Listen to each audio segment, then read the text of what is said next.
The advice and opinions expressed by the host of Autism Live and her guests are meant solely as suggestion. Determining your child's treatment are completely at your own discretion.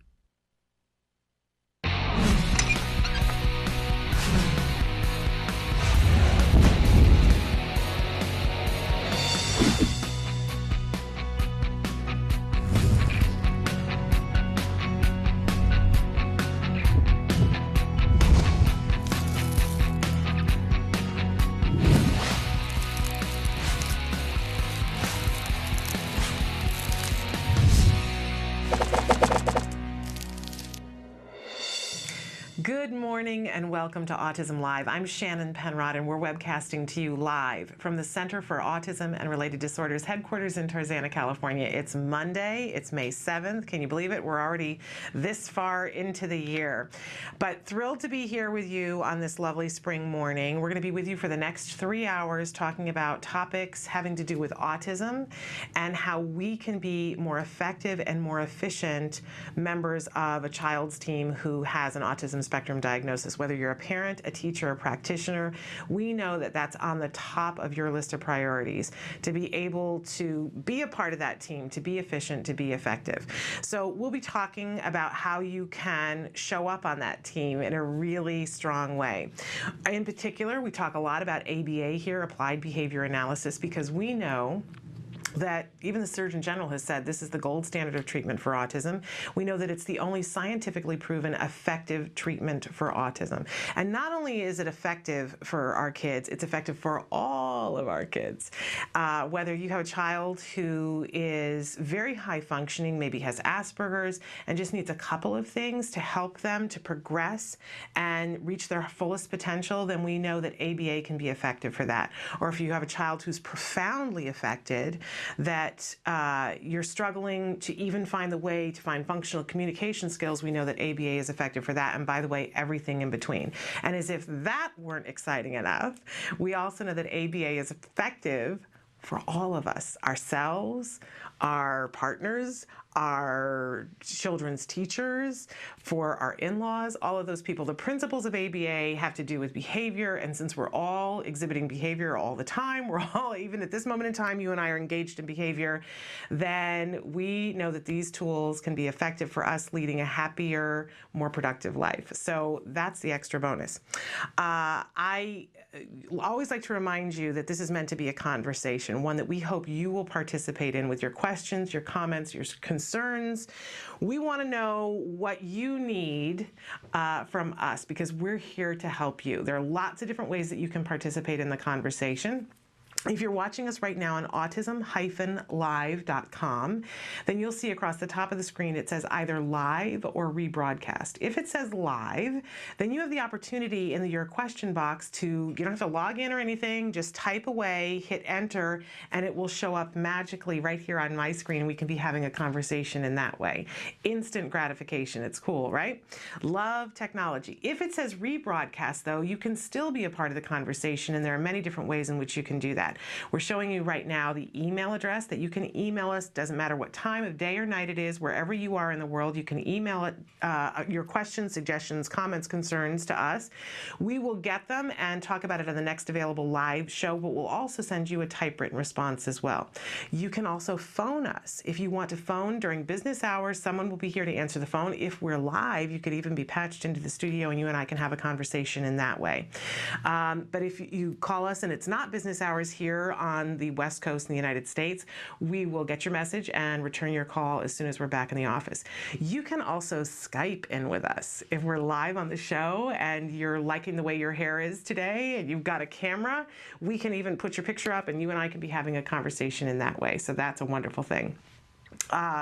There's also Facebook. You can, while you're there, by the way, give us a like on Facebook. We're the new kids on the block on Facebook. But you can participate with us on Facebook. And so many of you are for the question of the day. And we really love that, because then you have an opportunity not only to talk to us, but to talk to each other, which is a wonderful thing. And you can also tweet to us. I am a tweeter in progress, so be patient with me, but I'm learning my way in Twitter. And maybe you are too. And so we can learn together. Isn't that a wonderful thing? Hey, there's lots of ways that you could be watching the show, though. You don't have to watch us just on autism-live.com. You can be watching us on blip.tv. And this comes about directly because you guys had written in and said, we want to be able to fast forward, we want to be able to pause, we want to be able to search out a topic, we want to search out a specific date. And you can do that on blip.tv. So that's a wonderful thing, wonderful way that you can watch us. You can also be watching us on YouTube. We have our own channel on YouTube, and you can leave us comments there if you like. You can search topics. What I love about on YouTube is that, in particular, there are some smaller interviews that are sectioned out so that if you don't want to be watching the whole show, but you want to be watching that interview that you missed with Dr. Jonathan Tarbox on Friday, then you can find that directly on YouTube. Also, you can be watching us on iTunes, which is a wonderful thing. It's a free download on iTunes. You can download the whole episode, fast forward, rewind. You can subscribe to it so that it comes to you on a regular basis. And that's a wonderful thing. And we appreciate all of the comments that you guys have been leaving us on iTunes. Thank you so much, and we appreciate that. So lots of ways to participate in the conversation, and I hope that you will. Also want to let you know that it's not just us in this conversation that we're having, because we're going to be talking about ABA and we're going to be talking about autism, and I want to let you know out the gate, I always want to remind you, I am not an expert in autism or in ABA or in behavior or psychology or nutrition or law. It would be lovely to be an expert in all of those things. However, I'm not. I am a parent, which means that I'm in training on all of those things, right?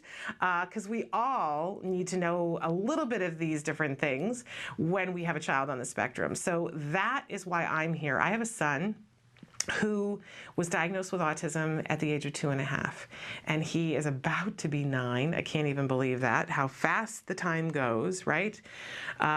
And he's doing remarkably well. He is in neurotypical 3rd grade, completely inclusive.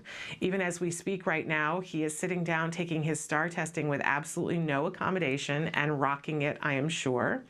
And he's a very good little test taker, which is a thrill for me because not everybody is. And I don't necessarily subscribe to the, well, if people don't do well on a test, then that means they can't do it. But it's lovely when they can do it on the test too, and he can.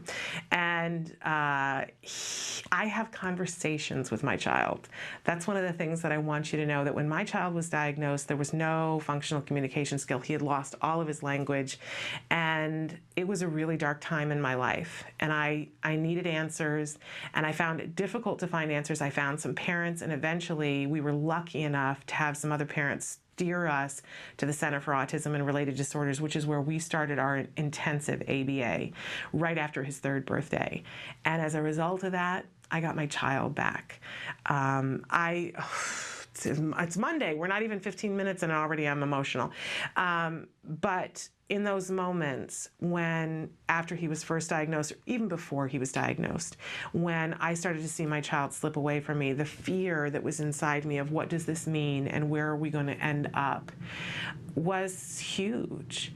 But as a result of starting ABA with CARD, I did get my child back. And that question in my heart of, am I ever going to be able to sit and have a conversation with my son where he tells me his feelings and his thoughts and his hopes and his dreams and asks the really crazy questions that kids ask? Am I ever going to have that in my life? And I can tell you that I do.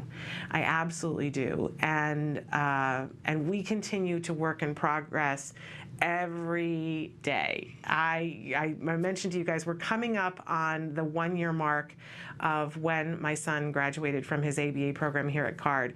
But I always like to remind you guys, I'm working on things at home with skills, and we continue to see progress, and it's a wonderful thing, and my relationship with him just grows and grows and grows, and his abilities grow and grow and grow, and obstacles are melting away from him. He talks about when he goes to college and when he works for NASA and the things that he's going to be doing with his life, and I know that those things will come to fruition for him. And those moments of fear that I had, when I wondered where we were going to end up. Now I'm able to look at that with excitement. So I want you to know that that's why I'm here, because people helped me to get the information that I needed to get started on that, and I want to be a part of that for you. The one person in particular who got me started with ABA and with CARD, I remember saying to her years ago, what can I ever do to repay you? And she said, oh, you just pay it forward. Just pay it forward. Well, that's what I want to do for you, is to pay for the information that I've gotten. So I want to be the conduit for you. I don't know the answers to a lot of the questions that you have. I really, really don't. But I have access to the people who do know the answers to those questions, or they know people who know the answers to the questions, or they know people who are working on the answers to those questions. It's all good. Please take advantage of that and let me know what I can do to help you. There's a whole, and you see me here, but there's a whole host of people around this show who all feel the same way. I am humbled every day when I come to work to talk to the people who are working on the things that they're working on in this building and around the world to help our kids. It's amazing. I know sometimes it feels like we're alone, right?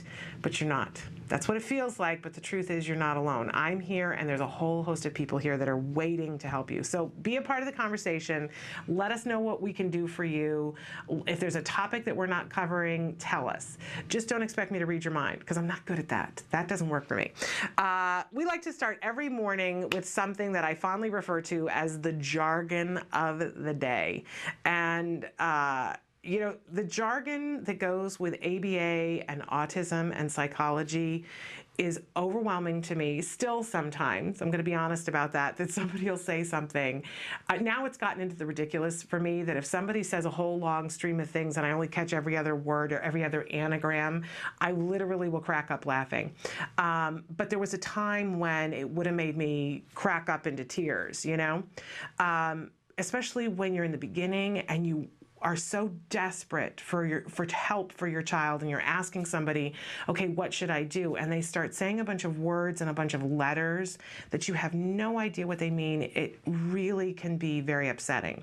So we need to make friends with the jargon, right?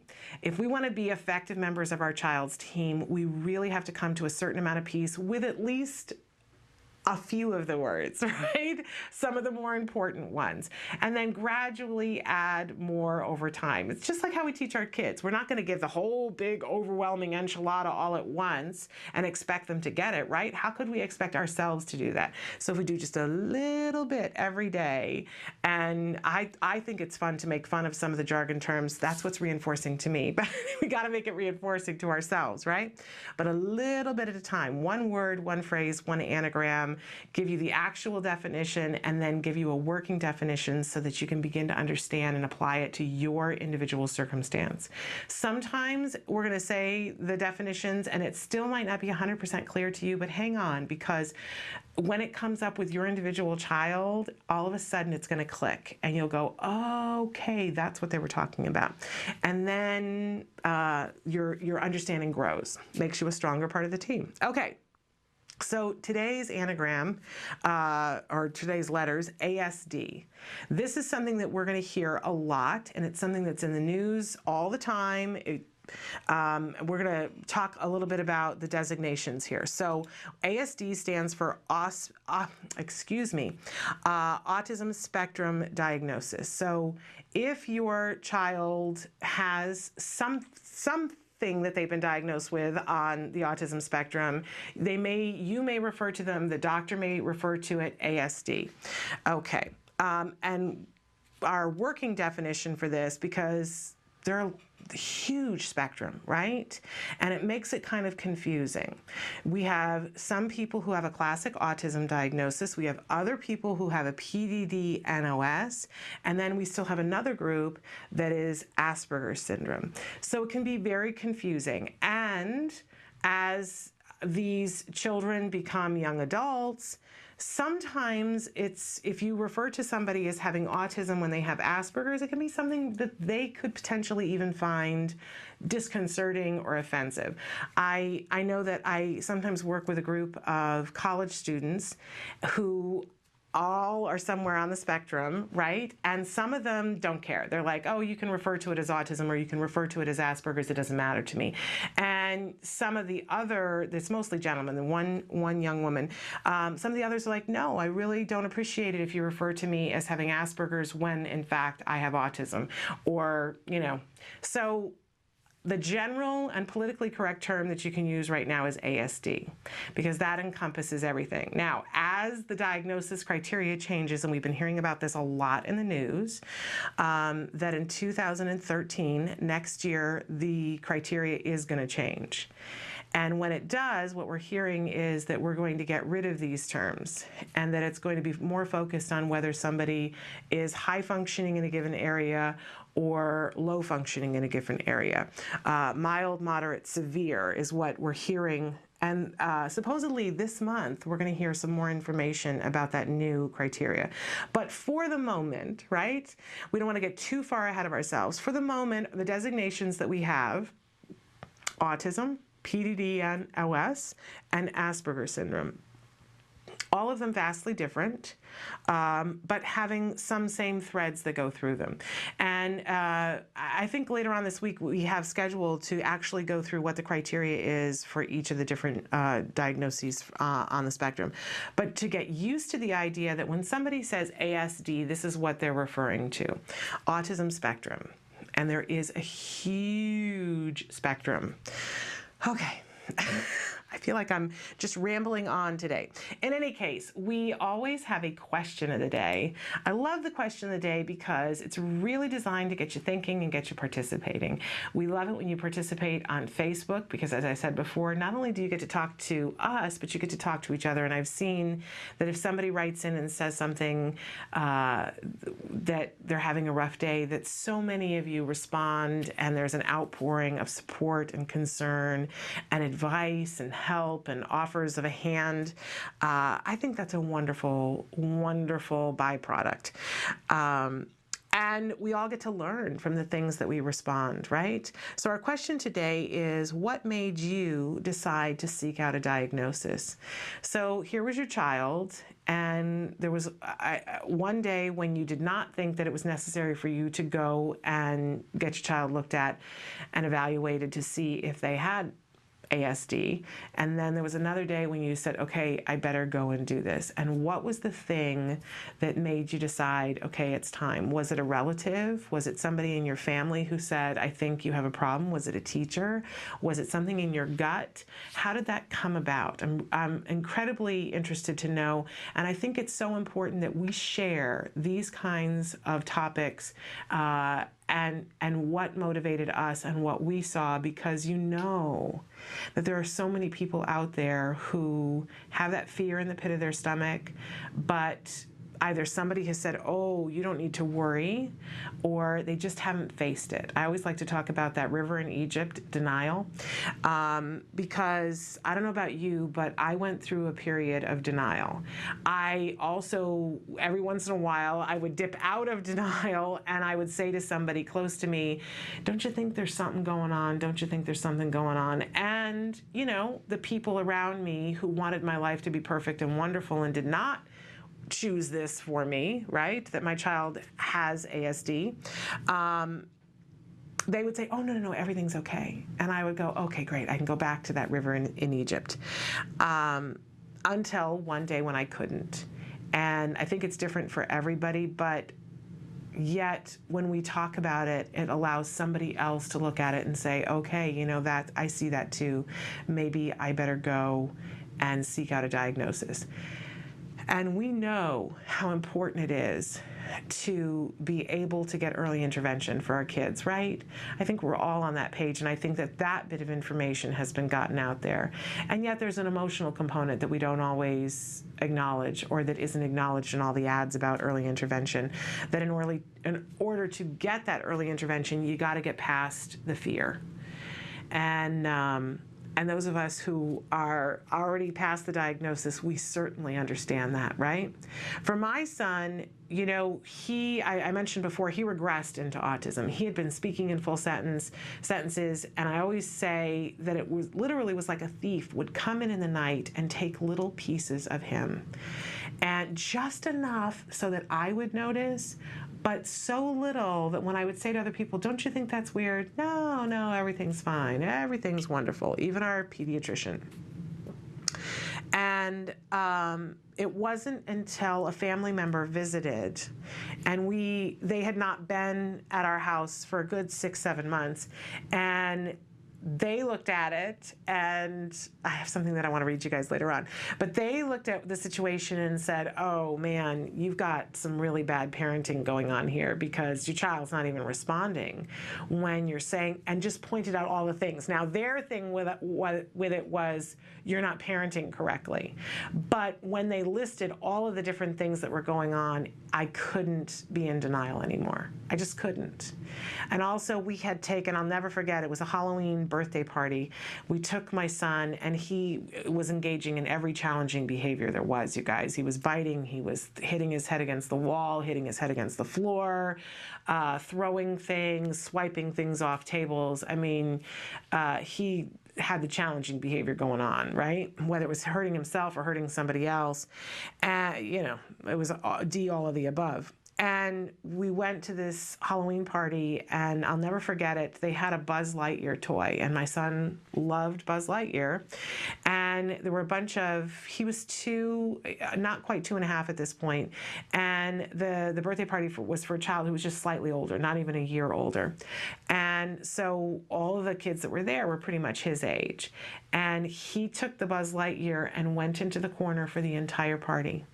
Didn't look at anybody, didn't want to stop playing with the doll to eat, had nothing to do. I think, if he'd had words, and if we had said, do you see the other children? And if he'd been able to understand language enough to know what we were asking, I don't think he noticed that there were other kids there at all. And he sat in the corner just very quietly, didn't say a peep. And I watched all the other kids who were playing next to each other. They still weren't interacting in a productive way, but I could just see the difference very clearly. And I remember several people saying, oh, your child's so well behaved. All the other children are running around screaming, and they were playing and tossing things, and sometimes shoving each other, but there was that beginning of interaction. They kept on saying, but look at your child. He's just sitting there quietly. And I remember thinking, oh, okay, all these things add up to, I got an issue here, and I got to do something about it. And that's when I started making phone calls. But we all came to it in different ways, right? And I think it's important for us to tell our stories so that other people can hear it too. It's so funny to me that in my life and all the places that I go now, it comes up in conversation. I don't try to talk endlessly about autism, but it comes up in conversation. And it's very interesting to me that I could be anywhere. I can be in line at the grocery store, or I can, be at a birthday party, and somehow it comes up in conversation. And then there's always a moment when somebody I see gravitates towards me as a result of what's been said. And they'll start asking me questions, and I know now to say, who is it you're worried about? And then it's oh, my friend's daughter, or oh, my sister's grandson, or oh, this woman I work with that, she's talking about what's going on with her child. There's always somebody that they're worried about.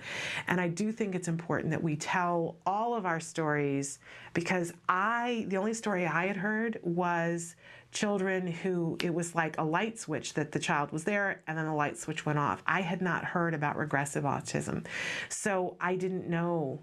I kept saying, well, it can't be autism because it's happening gradually. And I didn't know that that was a possibility. So tell your story. Tell us, call in, Skype in, tell us on Facebook, because somebody's going to benefit from it. It's going to be somebody's wake-up call, you guys. So tell us. And it will also feel good to say it. This is what happened to us, and we're not on that page. We're not on that day anymore. And let people know you survived it. It's important for us to tell the stories. Okay. We also always have a topic of the day. And this is our topic for the entire week. It's one of my favorite topics, ABA for beginners. ABA is such a wonderful, wonderful tool for us to be able to use in our lives and in our children's lives. It's wonderful. But it is not something that you can package into a nice little square and go, here, there you go, and now you've got it, and you don't have to worry about it, right? It's one of those things that because we're going to apply it to a bunch of different situations, we're going to look at things in a bunch of different ways, that it's really good for all of us to go back to basics with ABA from time to time. We did 5 years of intensive ABA in my home, and now, as I said, I still use skills in my home and try to uphold the principles of ABA and all the things that we do. I'm not perfect, let me just tell you. And there are times when I mess up and I go, what just happened? And then I go, oh, right. How about if I use the tools that I've got, and how would I apply it in this situation? And sometimes I still have huge questions. I don't think there's ever going to be a day when I completely get it all. So it's really good to go back to basics and sort of work those muscles out again. And for those of you who are just joining us on this journey, who are feeling overwhelmed, for us to be able to give you those early tools of how do we start with ABA, how do we make sense of all this, and how do we use this tool to its utmost to help our kids. So everything that we talk about today, we're going to kind of put through that filter of ABA for beginners. And some of the things that we're going to talk about today, because it's Monday, today we're going to give you a stress tip. In fact, that's coming up in just a minute. We are going to get to look at a new A word and talk about what's going on in Jack Riley's life. I love that. And we'll have a myth of the day. We've got some language tips, a bunch of different things to cover. And of course, always on Monday, we give you an NET tip and a DTT tip. So NET for natural environment training, DTT stands for discrete trial teaching. Things that are going to be really useful to us as we make this journey through autism using ABA. Lots to talk about today. And I mentioned that there's something that I want to read for you. I saw on Facebook, I got to bring it up, but over the weekend, I saw that somebody had posted the 50 ridiculous things that people will say to you about autism. So we'll have to read some of those, and one of them has to do with the myth of the day that we're going to be covering. So, lots to cover, but again, if you write in and say, hey, this is what I want to know about today, this is what I really need today, we'll shove everything to the side and answer your questions. So participate, I dare you to. We'll have a good time. Stick with us, we're going to be back after this break.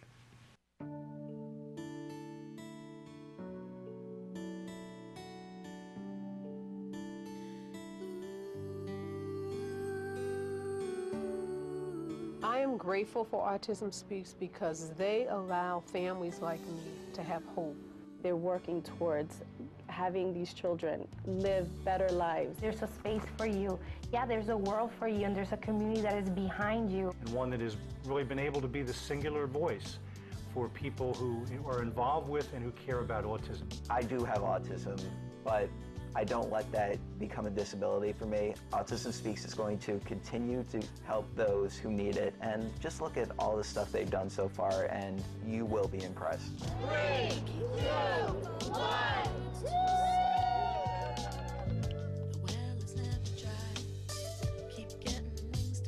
And you need to support the walks. We have to raise awareness, but we also have to raise funds to do the work.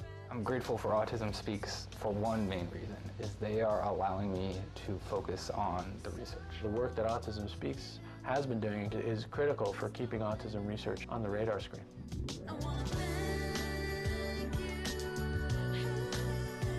We proclaimed 2 April as the World Autism Awareness Day. I'm very proud of the UN and thankful Autism Speaks.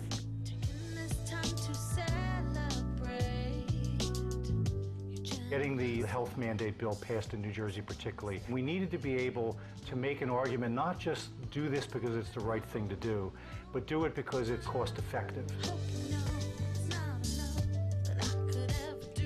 When everyone else told me nothing was wrong with my son, I got information from a website that told me something wasn't right. I am so proud of Autism Speaks for creating these beautiful ad campaigns, which have reached people who are not affected by autism and have also created a greater climate of compassion and understanding. It's been really great for Bachman to have gotten involved with Autism Speaks early on I think everybody here feels like they really make a difference. To make sure that we generate as much money as we can for Autism Speaks so we can all solve this puzzle together.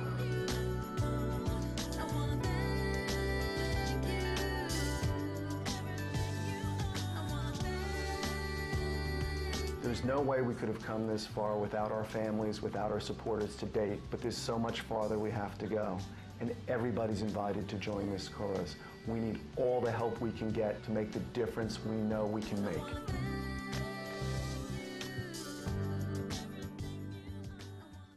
Welcome back to Autism Live. I'm Shannon Penrod. We're webcasting to you live from the Center for Autism and Related Disorders headquarters in Tarzana, California. And it's Monday, so it's time for a stress tip, right?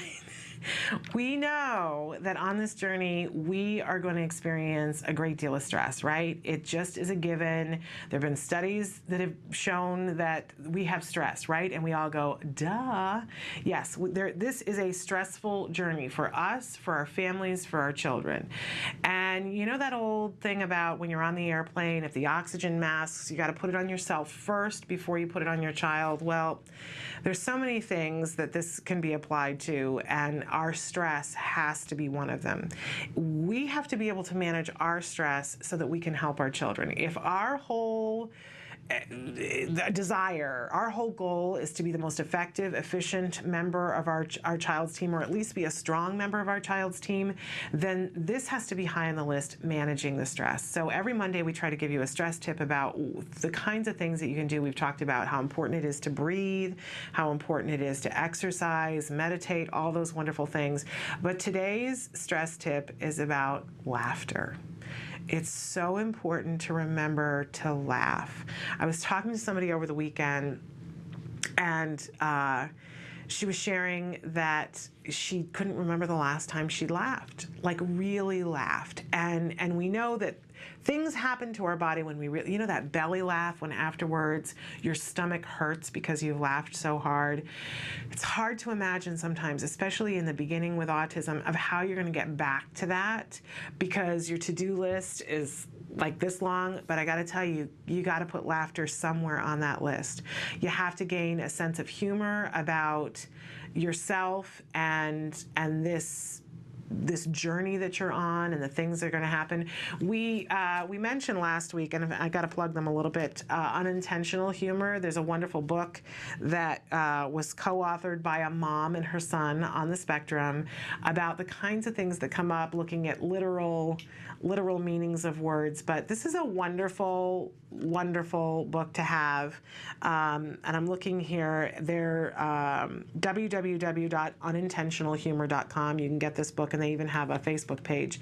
But this is a perfect example of a mom who said, okay, these things come up with my child where he misunderstands a figure of speech because he's looking at things so literally. And instead of being really bummed about that, because you could be, right? They decided to make it their thing. And so it's a series of cartoons that express the literal the literal meaning of figure of speech. Well, we showed in fact, the gentleman who co-authored it with his mom, he was wearing a shirt that day, and he said, "Can you figure out what it means?" And I looked at it, and I'm not good at that kind of thing. And but it showed this guy who was sort of wrestling a fish in midair, and it stood for fishing tackle. It was so clever. And so the book is full of things like that. But finding our sense of humor about things, about ourselves, about our kids, about what we're going through on our journey. I know some days it just seems like, you know, tall order, right? But really important to be able to laugh about it, to be able to laugh at ourselves. We're going to make mistakes, right? We're going to make mistakes over and over and over again. And if we get to the point where we're feeling defensive about it, what's that going to help? Right? I make mistakes all the time. I'm human, and I make mistakes where ABA is concerned. I make mistakes where my child is concerned. I have some moments that are not my finest parenting moment, but I could beat myself up about that, and believe me, I do.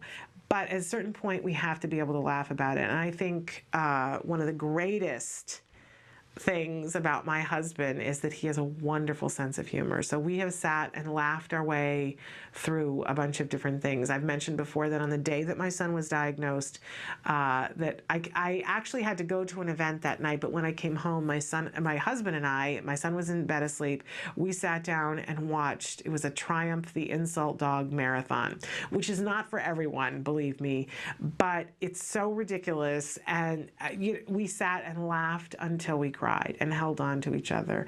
And I think that's the perfect thing to do. Find ways to laugh if it means going to a comedy club, if it means renting the movie that you know is really funny. Look, we got enough serious going on in our lives. Find an opportunity to laugh. Surround yourself with the people that you can laugh with. And remember to keep a sense of humor about everything. You know, there's an exercise that we do. You guys know that I used to teach, and I taught college.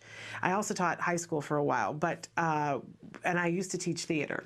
And there's an exercise that they do with people, because when somebody has to laugh on stage, it can feel like a very forced thing, because sometimes you don't feel like laughing, right? But there's this wonderful exercise where if you lay people down on the floor, I know it sounds bizarre, but if you put your head on somebody's stomach, and they start to laugh. There's something about the motion of it. It's infectious. And so they call it a laugh line, that you take an entire class of people and you lay them down so that each person's head is on another person's stomach. Everybody has to kind of get over the closeness of it because everybody's very close. But all you have to do is say one thing funny to one person and nobody else has to hear it, but the whole room starts to laugh and belly laugh. And I bring that up only because we tend to have this thing of, well, I've got nothing to laugh about, right? And there are days when you're going to say that, I've got nothing to laugh about. But the fact of the matter is that laughter is infectious. So if you put yourself in a circumstance where somebody else is laughing, eventually you'll be able to laugh too. Don't let it go too long. You'll feel so much better. Everything relaxes after you laugh. It's really, it evens out your hormones supposedly too. I don't know. I don't know when the last time my hormones were even, but I can laugh about that, right? But find the opportunity to laugh, and especially if you're at this point and wherever you are in your journey, and you're still in a relationship with a significant other, make it a priority to laugh with that person. It will be a gift that you've given to your child because you'll be happier together, which then translates into how you're going to be with your child, right? You'll have more patience. You'll be more refreshed. So laughter, it's the best medicine. Make sure you do it on a regular basis. It helps with stress. We're going to take a break, and when we come back, we're going to give you our success at school tips. So stick with us. I'm Joe Montaigne. As a father of a daughter with autism, I know the challenges that brings. Military families impacted by autism wage a battle on two fronts. One for their country and another for their children. I know your God knows we're in a battle zone. Well, I'm fighting the war back here, and I'm fighting it all alone. With 1 in 88 military children diagnosed with autism, the families face extraordinary challenges. But there is hope.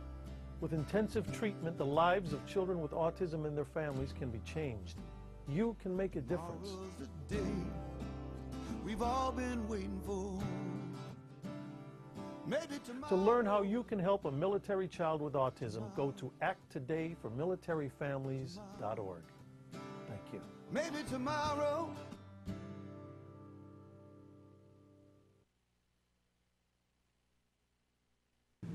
Welcome back to Autism Live. So thrilled to have that clip. We're big supporters here of ACT Today, Autism Care and Treatment Today. Nancy Alspaugh-Jackson, who's the executive director of that wonderful organization, is usually with us, almost always with us, on Wednesdays at 11 o'clock for a segment that we call Let's Talk Autism with Shannon and Nancy. And I'm a big fan of ACT Today, and I'm also a big fan of Nancy Alspaugh-Jackson's, because what a powerhouse she is. When you stop and consider that ACT Today has given away more than $500,000 to families, and their initiative for military families, I think, is remarkable. And of course, wonderful actor Joe Montaigne, who has been the spokesperson this entire last year, and we hope to have him in the studio at some point to talk about that. But I had the opportunity to interview him last fall. If you missed that show, it was one of our first shows that we went live from the golf tournament that they had to benefit Act Today and the families that Act Today supports. And what an awesome dad. I always say I love to talk to the dads. I don't mean to make it sound like I don't love to talk to the moms, because I do, but we don't get as much opportunity to talk to the dads.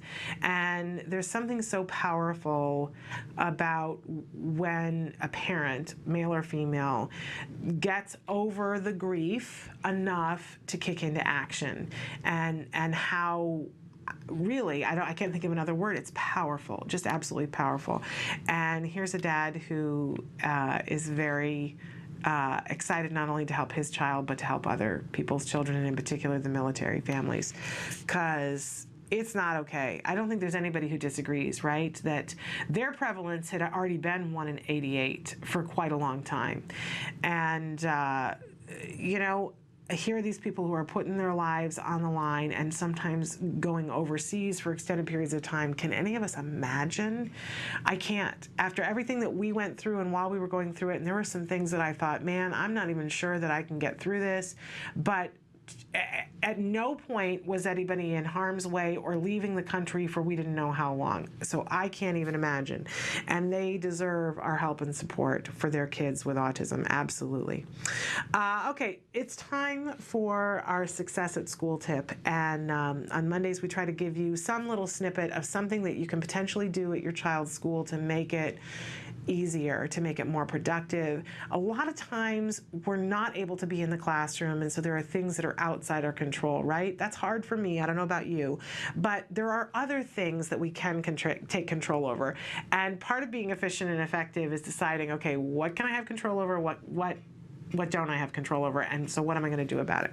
And one of the things that we do have control over is the time that our child spends outside of school, which can have an impact on what happens in the school.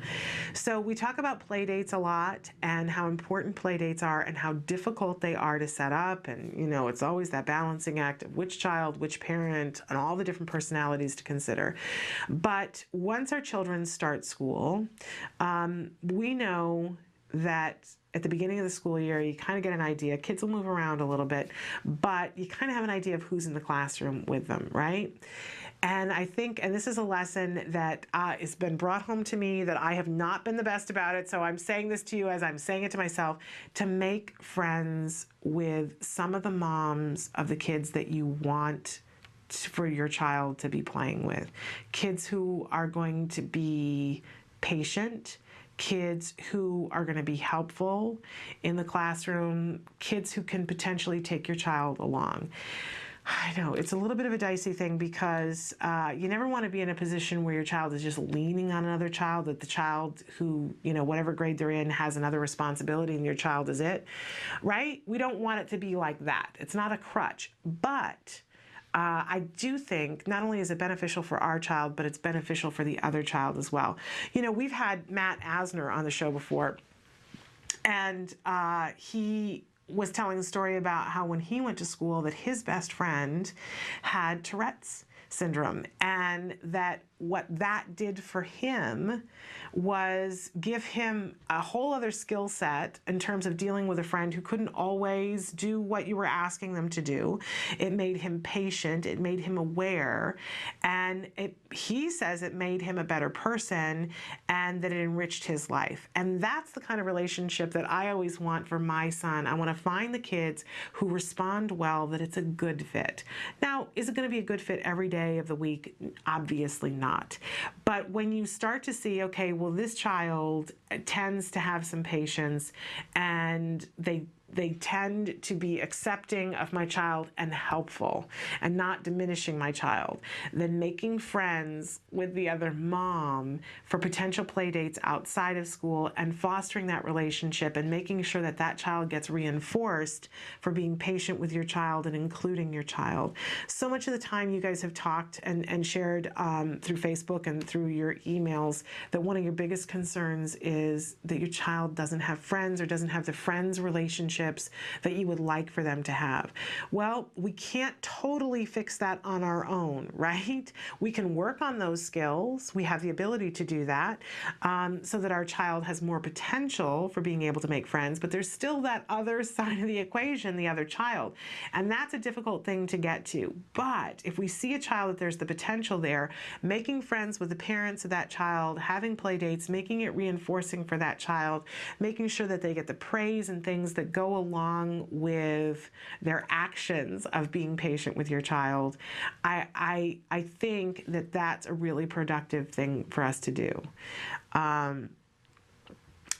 It's not always going to work, right? Because there are some times when things break down, or the other parent isn't interested, or the other parent is afraid for whatever reason, inappropriately so most of the time. But I think we'll be surprised that if you look at it and go, okay, there's 4 kids that I would like for my child to be involved with in this classroom, and you reach out to those 4 parents, maybe 1 or 2 of them is not going to be into it. Well, life goes on, but I bet you'll find that at least half of the parents will say, okay, that's great, and I want to be involved. And whether you decide to disclose to them that your child is somewhere on the spectrum or not, I think that's entirely up to you. We made the choice early on that we were going to be outspokenly open about it, that we were going to let people know that my son had a diagnosis. There have only been a couple of times that I have regretted that. We'll see as time goes on, because as my son gets older, I think it becomes more of a thing for him.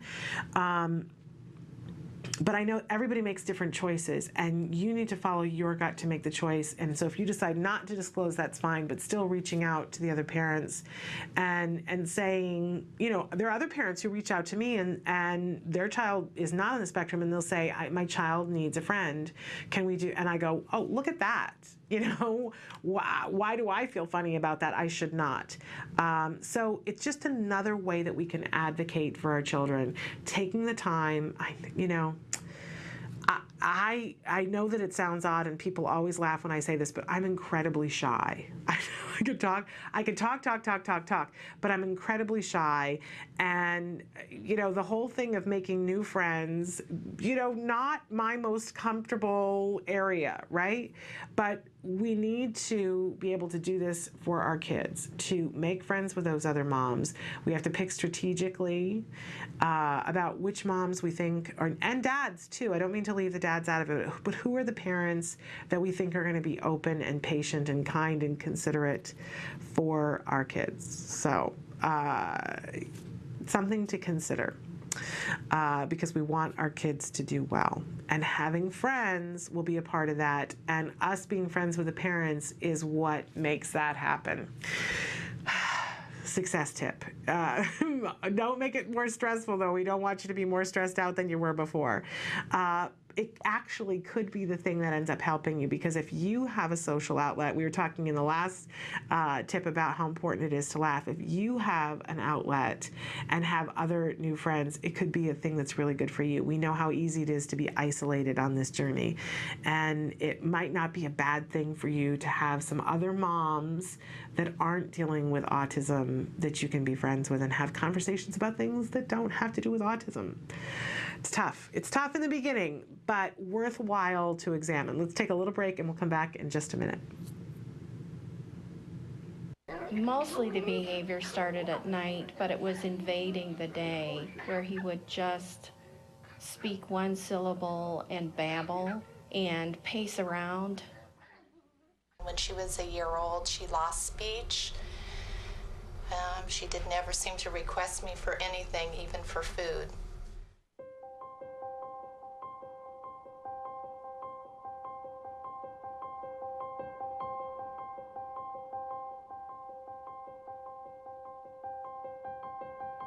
He told me over the phone that I should just put her in an institution. I was devastated. What's an institution? A hospital. Yeah, isn't that nice? He told me that it was possible or likely that Ruffin would never be employed, that he would never work productively, that he would not know that I loved him, nor would he love me, nor would he be likely to marry. There's a 50% chance that he won't be able to talk at all, but if he does talk, he will only be able to, make simple desire requests. I want, things like that. And probably by the time he was 10, he'd be in a home. Doreen told me that he would recover, and Doreen told me that he would go to regular kindergarten. I really have a very normal kid now, and lots of normal worries, but not extraordinary ones.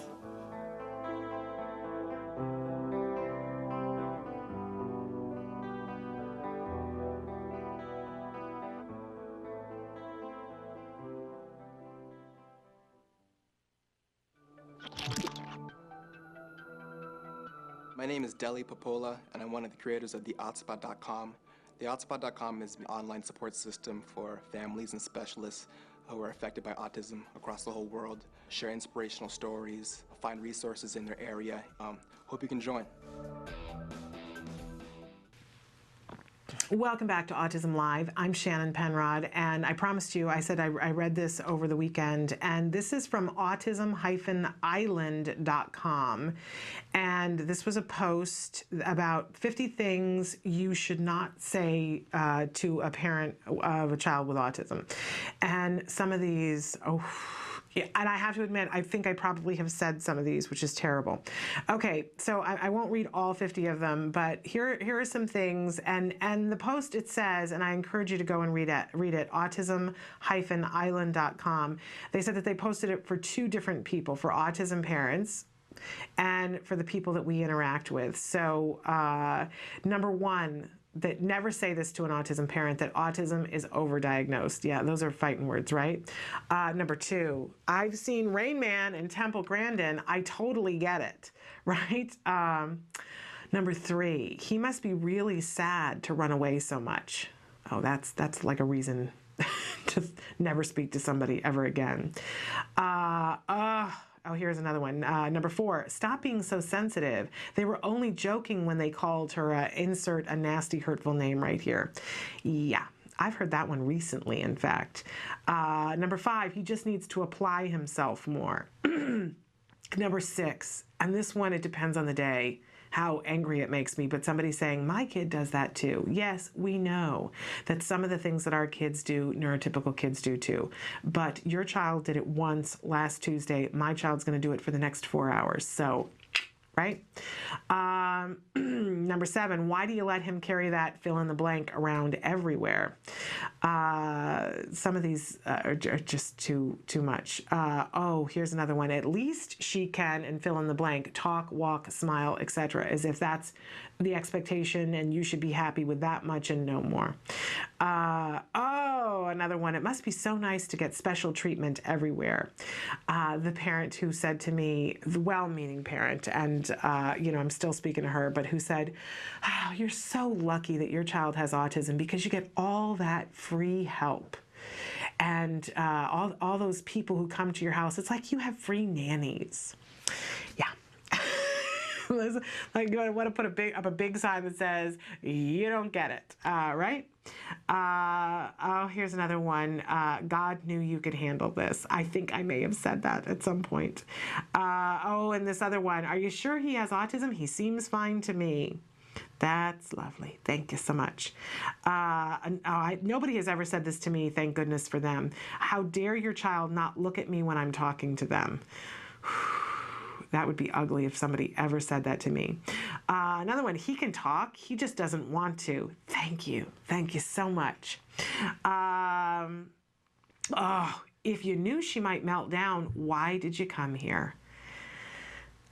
One of the people I'm not so much friends with anymore, somebody who came to one of my son's birthday parties when he turned 5, and there were 3 children at my son's 5th birthday party that had autism, and one of them had a huge elopement issue, and we had his party at in a mall at a Build-A-Bear. It was a moment of sheer insanity for me that I tend to, I think we've talked about this before, and I'm in the middle of trying to plan a birthday party right now that I don't know about you, but I lose my mind around my son's birthday parties. Every year I go, we can't afford it. I don't know why we're even doing this. We can't afford it. And then there's this horrible thing that says to me, but there are all these other things that he missed out on life, and this is an opportunity for him to be social. And then I tend to completely lose my mind entirely. So I overspend, and it's a very bad thing. I need therapy for it. But when there are other things that your child doesn't have access to, you compensate in some way. And so I compensated in the birthday party area. And so we were having a Build-A-Bear party with like 22 children, just insanity. And 3 of them had autism, and it's a very small store, too many bodies. And there's 5 years old, so there's a parent, at least one parent and a child. It's a lot of people in this little itty bitty store. And here's this child who's constantly trying to elope and escape and to run out into the open mall. And his mom, she had a big bag, a big shoulder bag, because I'm sure she had all kinds of things in her bag. She didn't know that I was already going to have gluten-free cupcakes there, but she probably had everything that I would have if I was going to a birthday party, all kinds of things in case things happened. And in any case, so here was her child trying to escape through this crowd of 22 kids and their 22 parents. And she would have to run after him, and she was trying hard not to step on kids, but there was the purse that was hitting people.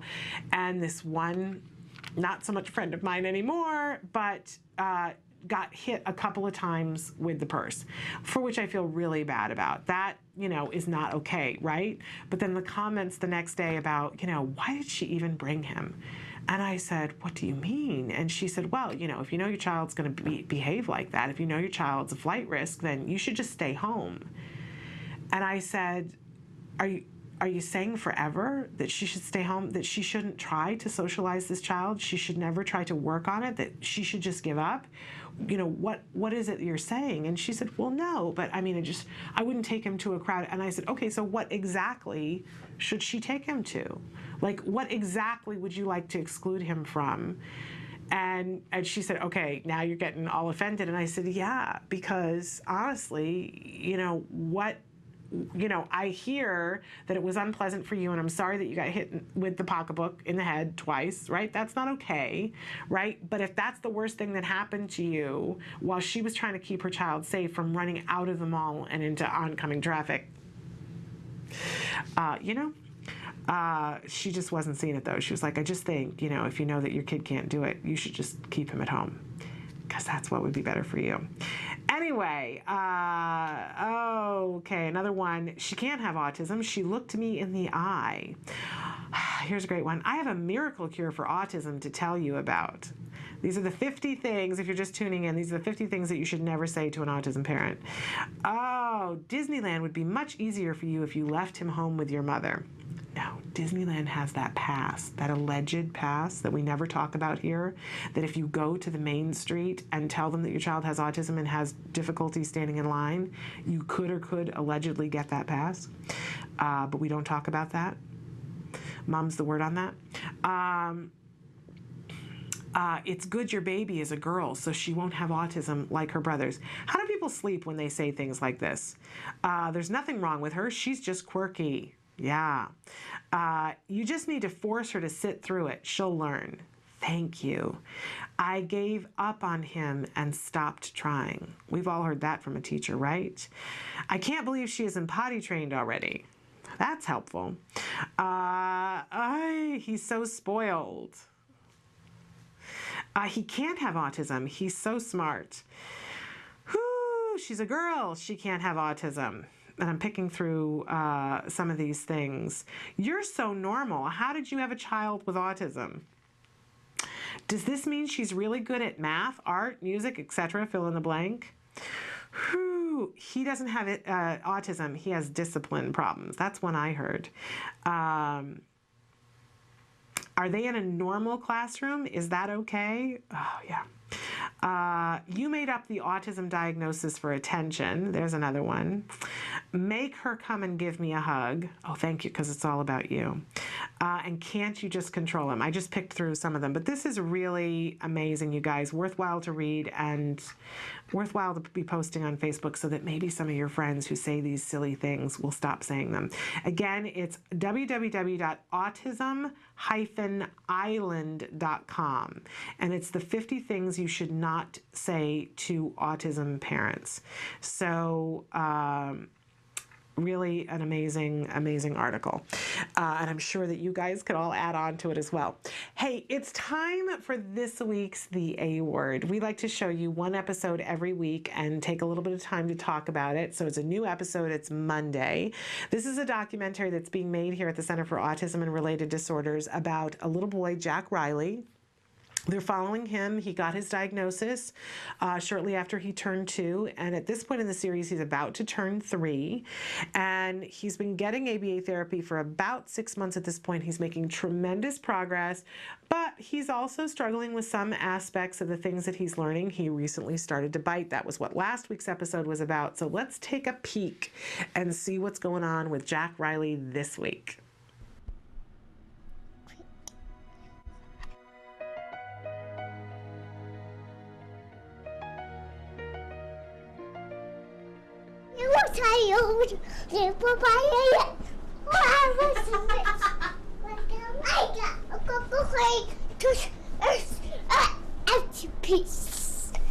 Have fun.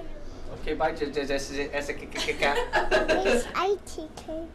I take oh. He's starting to sit a little bit longer, and he gets the idea, okay, if I sit, get my stickers, then I can go. This is actually a 10 token board, but right now he's only on 5 right now, but eventually we'll move him up to 10. It's a good way for him to visually see, you know, that there is an end. Like, once I get all the board filled up with stickers, then I can leave.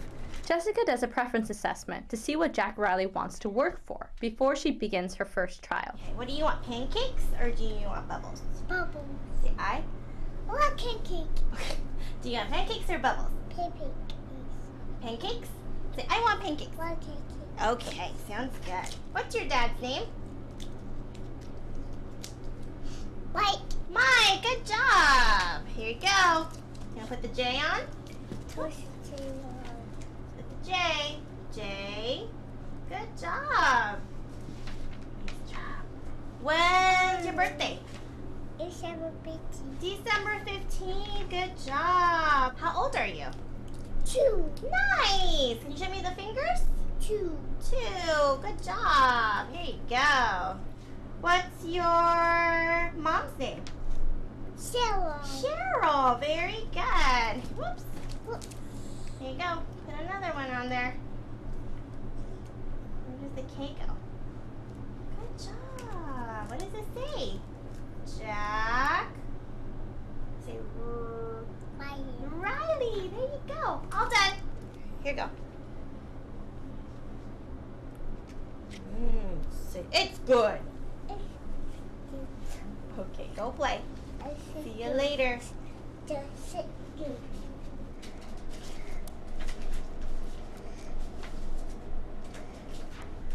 He will.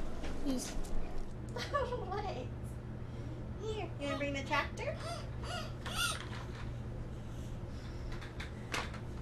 Elbows. The pig, yeah, it is a pig. Wait.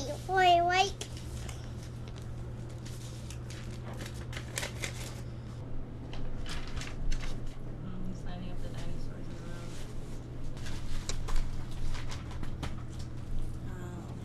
room. Okay, buddy. Lining up objects is associated with autism because it shows that the child doesn't know how to appropriately play with toys. This is why Jack Riley's therapists teach play skills, so you can learn how to learn. Playing is learning through imitation, and it also helps develop communication skills.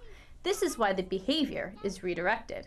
Let's make a bridge for the dinosaurs. Are they friends? Should we walk? Let's walk.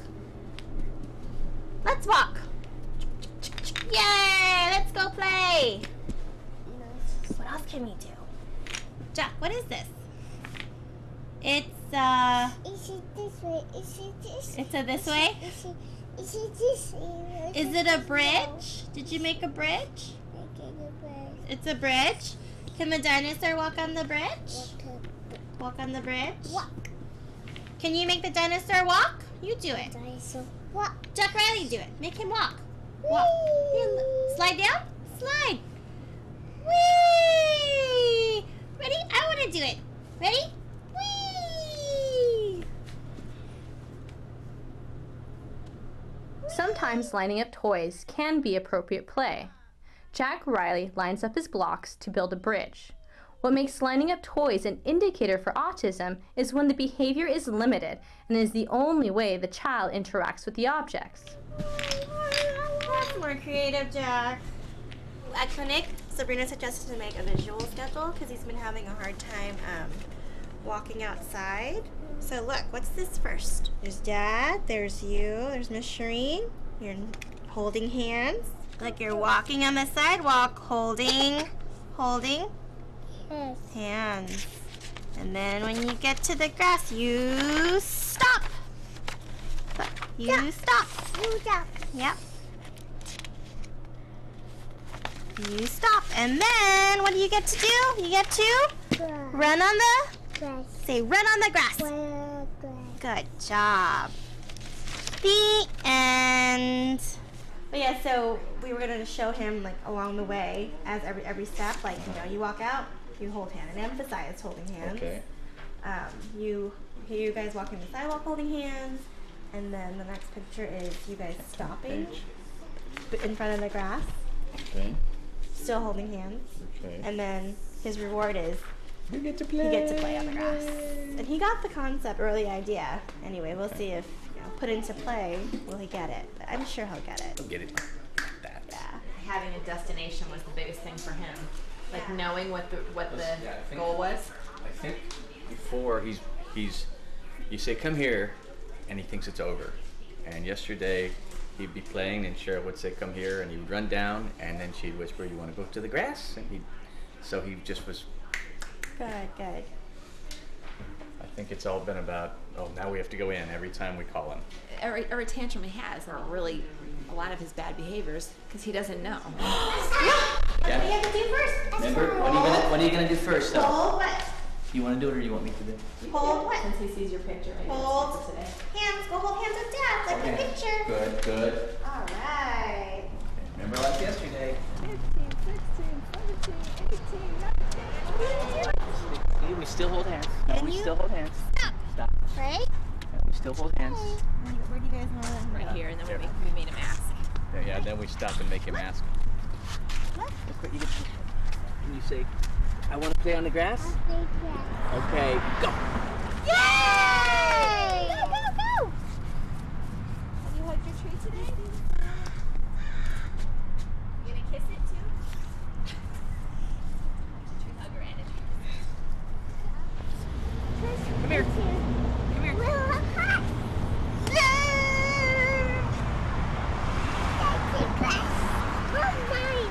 Let's go, Goose. Yay! Uh-oh, wet butt. Wet butt. Hey, do you want stairs or grass? Grass. Okay, stay with Mom. 10 steps. 10 steps. Ready? 1, 2. Ready, stay with me. 10 steps. 1, 2, 3, 4, 5, 6, 7, 8, 9, 10. You want grass? Okay, good. Using a visual schedule has helped Jack Riley a lot on outings because he can anticipate what will happen next. And unlike last week, there has been no aggression or biting. Whether it's a token board or a visual schedule, having items JR can see helps him a lot to know what's happening next, and therefore be a lot less anxious. What do you want? You want grass or do you want... Okay, go play.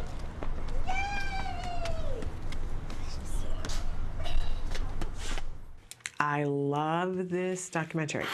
Lots to talk about. I was taking notes throughout the... Did you notice, first of all, he was jumping on the bed in the beginning, and that this is something that he finds very reinforcing. This is something that we see episode after episode that Jack Riley really likes, is jumping on the bed. Now, jumping on the bed may not be your favorite thing, and depending on what your circumstances are, but he's jumping on the bed in a way that, he's not being dangerous, he's not jumping off the bed. And I loved that they showed us a second of the dad also jumping, the dad not jumping on the bed, but jumping next to him. We're going to talk a little later about NET and how important it is for us from time to time to let the child direct what they want to do and to do it with them. Right? This is a great thing that the dad is doing right there. And they're getting ready to start therapy. And so the dad is standing there and he's jumping with him. Talk about setting your kid up for success, right? That there is this moment, this bonding moment. He's getting to do what he wants to do and dad is doing it with him. Our kids love to do the things that they love to do. And when we join them and do that too, initially there might be just a moment where the kids go, what are you doing? I mean, this is my thing. But usually they love it. It might mean that they stop doing what they're doing for a second, but it allows for connection, which is a very powerful tool for us. So we'll revisit that in a couple of seconds. But love that, last week what we saw was the child starting to engage in some challenging behavior. He was biting, right? And we talked about all last week about the fact that in that particular episode, the mom was like, okay, so just tell us what to do, because I know that, we'll know what to do, and then I'll be able to implement it. And she's already starting to implement it. Dad was still frustrated and going, why is this happening? And I thought it was the perfect illustration for us about how we will be on these 2 pages sometimes. And we might be on these 2 pages within a given 5 minutes, right? But I thought it was wonderful that we got to see that. And I love that in terms of the arc of things, whereas Dad was so frustrated and going, I don't know what we're going to do about this last week, then we get to see why this dad is so awesome, because he didn't give up, right? Even though I'm sure that his frustration level at one point was probably at the point of, what's the point if we do all this work and then he's going to, start biting? What's the point, right? But you see that now, a week later, what a difference a week makes. The dad is already, first of all, he's interested in hearing how they want to attack it, but he's already gone back to his basics with ABA and thought it through and is working on some stuff for himself, right? Awesome dad. And we see, and he's saying, well, here's what we decided to do. Here's how we've been handling it. And he's willing to hear more of what Jessica has to tell him, so that, because he's excited about changing it, because he has seen that the biting hasn't been happening. And I can't stress enough how we're going to get frustrated. And there are going to be times when we doubt and where we go, I don't know what I'm doing. I don't understand it. And if I'm doing it right, then shouldn't it always work? Except that it's behavior, and sometimes you got to adjust something. We've given the example before about how when a plane takes off from New York and it knows that it's going to San Francisco, that it's constantly doing minor course corrections. It knows where it's going, but it can't be on track the entire time.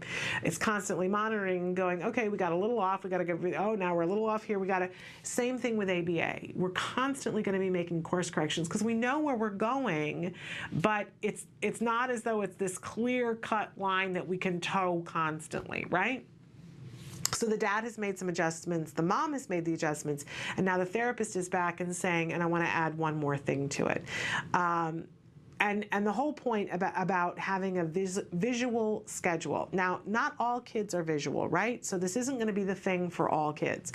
However, if you stop and consider in your life, there are times when you don't mind being ordered around and pushed around because you don't want to be in control of something, maybe. Some of us are very control-oriented and always like to be in control. But all of us like to be in control of some things sometimes. I love it when people say to me, oh, well, I don't like to be in control ever. I like for somebody else to be in control. And that's never the whole story, right? Everybody likes to have control over certain things. None of us are completely submissive. And we don't want to raise children who are completely submissive, right?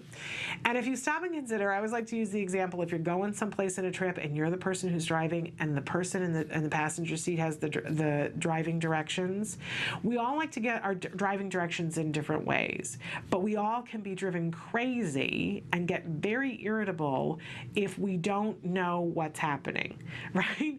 My husband and I are completely different. If I'm driving, I want to know what, I want to get the big picture of what's happening, and I want to know, so tell me, we're going to take this freeway, this freeway, this freeway, great, so I got the big picture, but then I want you to tell me one step at a time so that I don't get bogged down in the third step, right? And, that's how I want it. Now, when my husband's driving and I've got the directions, he wants to know the next 3 steps.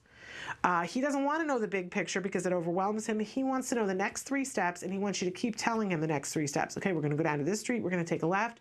After that, we're taking a right onto this street, and then we're taking a left again on this. Now, for me, that would be over. I'd go, don't tell me the third thing. Tell me the next thing. I got to know the big picture first, but then tell me the next thing, right? Well, our kids, the same way. They want to know where they're going, and they're going to want it in different ways as well. So there's no one size fits all here. However, we do know that the common thread is that for almost all of our kids, giving them a sense of, I know what's going to happen at some point, is going to be calming for them. If you have no idea where you're going, imagine driving someplace and somebody's saying, oh, you got to take a left here, right? What would your reaction be after they said this like 3 different times? Wouldn't you be like, hey, I'd like a little notice? Right? Well, our kids are saying the same thing when they're engaging in challenging behavior. I love the fact, I don't remember whether it was the dad or the mom who said he doesn't know what's going to happen at the end. He thinks he's going to get cheated out of his time on the grass, so he's going to engage in the behavior right now to get what he can, right? He's desperate. If we tell him, look, this is the series of how this happens, and when you do this, you get this, and it's clear to him, and he sees that that consequence happens on a regular basis, then we don't get the challenging behavior. Hey, if we found the right thing, the challenging behavior should diminish and go away, right? In this case, it has. So, it's sort of the perfect example of that. Last week, the therapist, really did an FBA and interviewed the parents and said, when is the biting happening? Oh, it's mostly happening outside. Well, what's happening right before he bites? Oh, you're wanting him to walk and he's wanting to get on the grass. And the consequence is that you're bringing him inside. He's not listening, so you cut him out totally from the grass and bring him inside. Well, that's like a punishment, right? And so is the behavior decreasing or increasing for having been taken inside? And they're seeing that the behavior is increasing. So that intervention of taking him inside, it's not working. Time to try something else. And so the therapist says, when he goes to bite, let's block it. Let's distract him and ask him to do something else and teach him in the meantime how to appropriately ask for more time on the grass. So that's really what they've been working on this week, and we see it come to fruition. That what actually happens is, and she's made a storybook for him to show him visually, look, this is it. We're making it crystal clear for this little boy who does not yet have enough language that we could talk it all through, right? So this is you and dad holding hands. This is you and dad walking. This is you getting to play on the grass when you're done. Oh. So when I do this, this, and this, I'm going to get to go on the grass. And they even take the book outside. Look, let's do what it shows in the book. And we have a happy little boy who appropriately asks for the grass. Did you notice that the dad said, come here, and the child ran to him with his arms open and was thrilled because he knew he was going to get to go back on the grass. We're not fighting with the child anymore. There was the difficult moment when he ran from daddy to mommy. Mommy said, come here, and he wanted to go right back to the grass, right? But they're already changing it up a little bit because we're working towards generalization because he's not always going to get to run back to the grass every time, right? So mom says, well, let's walk a little while. Right? And he's, and she says, we're just going to walk 10 steps, right?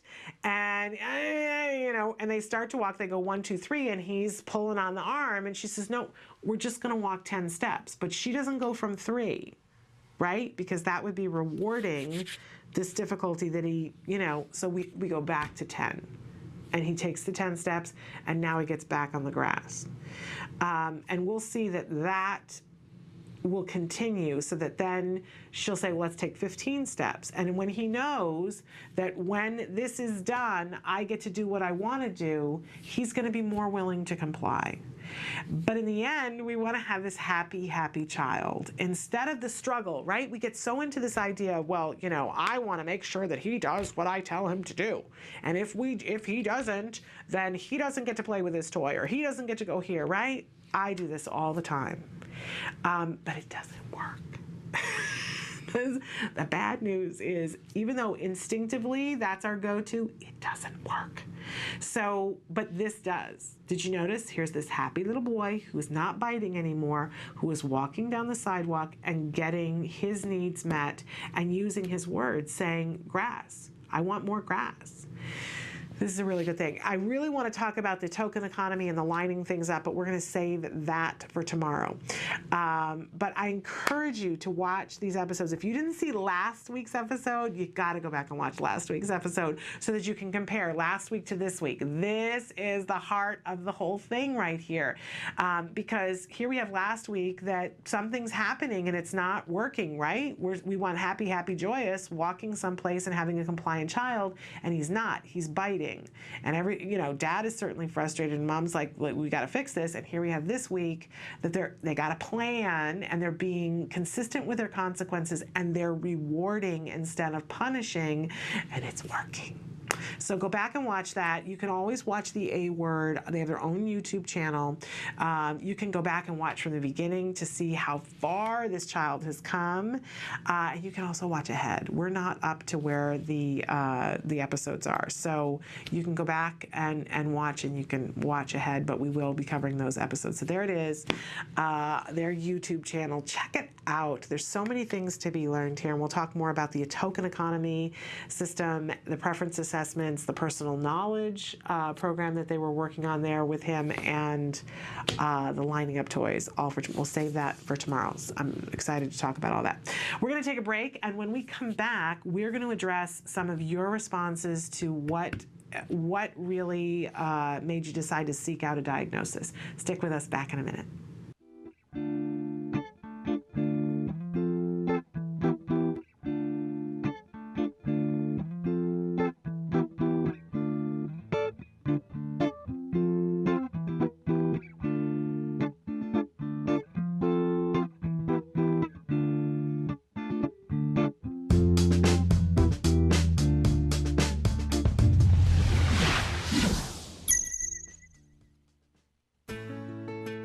Skills is a revolutionary web-based program that incorporates comprehensive assessment, curriculum design, progress tracking, and treatment evaluation for children with autism all in one place. Developed by the Center for Autism and Related Disorders. Our approach is based on over 40 years of research on the principles of learning and their application to improving the lives of children with autism. How does Skills work? Created with speed and simplicity in mind, Skills was modeled on an easy 3-step process. Step 1. Start assessment. Step 1 begins with our intelligent assessment system, which consists of a series of questions. This assessment is essential to identifying your child's level of skills compared to their typical peers across all areas of development. This includes assessing social, motor, language, adaptive, play, cognition, executive functions, and academic skills. Every skill has an assigned age, which indicates when the skill emerges during typical development. This means that each child is automatically presented only with lessons that are relevant to his or her age.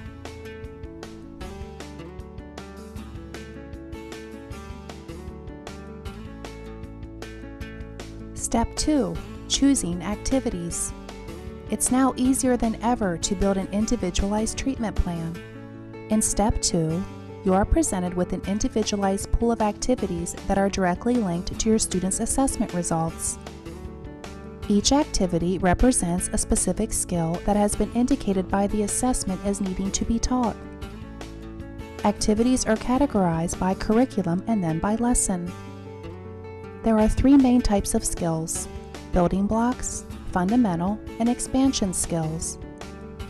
Fundamental skills are necessary for successful everyday functioning.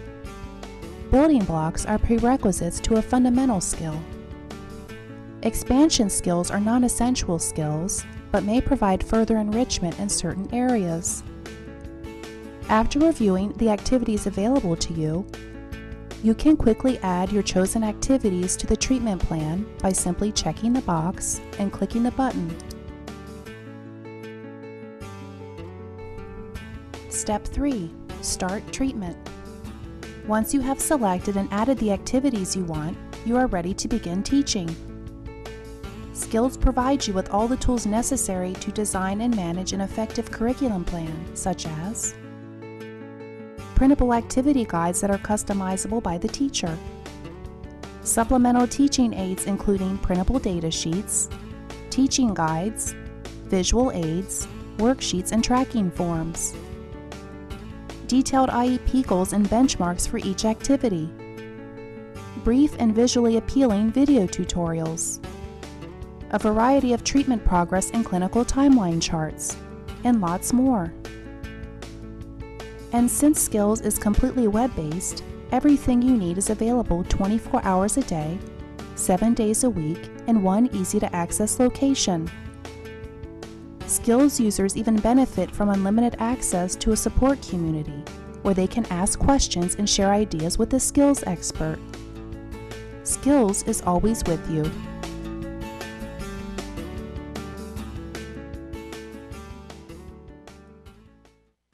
Welcome back to Autism Live. I'm Shannon Penrod. It's time for viewer response. We give you the question of the day in the morning, and then we like to check back when we have time.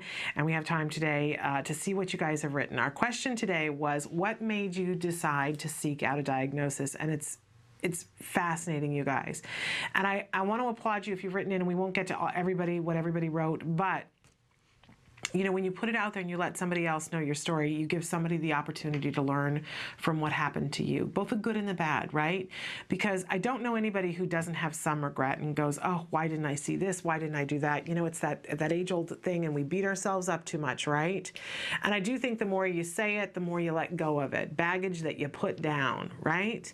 And if you can save somebody else one day of the regret that you have, wouldn't you? Wouldn't you? So I think it's so important, and I applaud you guys for writing in. And so what made you decide? Somebody wrote in and said that their mother did. They said, I didn't know much about autism. To me, it was Rain Man or children that don't speak at all. My son talked well and to people and that he knew. And she says, and the reason why I'm paraphrasing is because the child's name is in there and I don't want to include that. And she says that, you know, to her, he was just his own little sweet, shy self. And we're all different. But then her mom said to her, look, you need to realize that he has autism. And I said, no, he doesn't. I will prove you wrong. And I made a doctor's appointment and made my mom come along so that she would hear that my son was fine, only to hear that he does have autism. And why didn't I say something sooner? You know, it's interesting sometimes. And one of the other things that we've talked about before is when you see somebody else's child and you think there's a problem, do you say something or not say something? And we all know that whoever the first person is not popular for a little while, right? Like the first person who said something to me, I was not happy. Not happy at all. Now, did I get over that? Yes. And I think most of us do, as long as the person was well-intentioned. But right? Nobody wants to hear it in the beginning, but ultimately, if it saves that person a week where they went without their child having therapy, they'll be grateful in the end. Another person says, eye contact and speech went away at 18 months, replaced with spinning, flapping, and humming. A very familiar story for a lot of us, right? Another person says basically the same thing that the other person said. At 18 months, I stopped talking, etc. Another person wrote in and said, my son started to lose everything at age 4. I have to say, I have never heard that before, and so glad that you wrote in and said that, because I think so many people think think, oh, well, if you get past 3 and everything is okay, then you're home free. But here's an example of somebody saying that they started to lose everything at the age of 4. Another person says lack of potty training is what signaled to them. Another person who says my son stopped talking. Boy, it's horrific, right? Another person who says that they were a little bit in denial, like some of the other people. They say, my son stopped talking at 15 months and pointing and clapping with full speech, but with full speech, he was coming around. Today, he can say almost everything. If you listen closely, you can understand him. He's now 7.5 years old, won't be 8 until November. His speech is 4 years behind, and he wasn't diagnosed until he was 5, and diagnosed with ADHD at 4. I struggle every day raising him alone and getting help from any services is like pulling teeth. Anyway, that's my story. But you know what? Thank you so much for sharing that story, because I think it's a lot of people's story. And while, you know, on the one hand you go, okay, you can be sitting there and saying my lot in life is difficult, but what I also hear in there is a mom who didn't give up. You know, we hear a lot of stories of children who get diagnosed with something else, and then later on the parent goes back and pushes and pushes and pushes and gets the proper diagnosis, and that's what I hear about there. So I have great faith that you're getting it done. To get an ADHD diagnosis at 4 and to get an autism diagnosis at 5 tells me that's a mom who's on it. And while that may not be a whole lot of comfort, I know that what it's going to mean in the long run is that you do get the services that your child needs, that you're not going to give up, that you're going to explore insurance, that you're going to explore grants, and all of the different things that are available to you. And please, you know, write in and tell us specifically what it is you're trying to get, what kind of services, and I'll try to point you in a direction. But you're doing a good job, is what I hear. As difficult as it is, you're doing an awesome job. Okay, another person who says, my son was not anywhere near the level he should be at age 2.5, which was 17 years ago. Not much has changed. And you know, I feel so bad for people who, you know, the services that are available to us now, even though they're difficult to get and they're difficult to fund, for people who started this journey 20 years ago, who started this journey 15 years ago, I can't imagine what it must feel like for you. I can't. But I got to tell you, there's some hope on a place that I want to make sure that you know about, that ABA is effective at creating progress for all of our kids wherever they are. Yes, we talk endlessly about how important it is for early intervention, because it is. And it's a common sense thing that if we, as soon as we can get in there and start making progress, once we're making progress, we're not falling further behind and we're starting to get caught up, right? Well, if your child is 20 now, it sounds like they're about to be 20, it's not too late. It's not too late. Yes, you have further to catch up on, absolutely, but ABA will give you some progress, and some progress is better than no progress.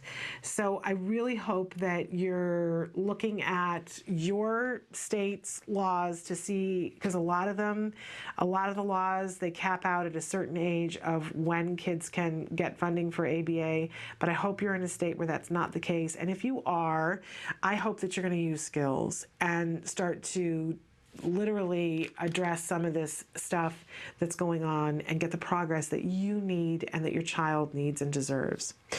I can't imagine for our pioneers. I really can't imagine. Another person who says, my son stopped talking, making eye contact, responding to his name, etc. overnight. I didn't need the diagnosis for him or myself. I had to get it to prove to all the jerks in mine and my husband's family that there was a reason for everything that my son did. Nobody believed me, even after being diagnosed. More than once, many of them still treat his autism as though it's a phase. I'm so sorry. And I'll tell you what, it would be very easy for me to say that I'm sorry for you that you're having to deal with those idiots, right? That goes without saying.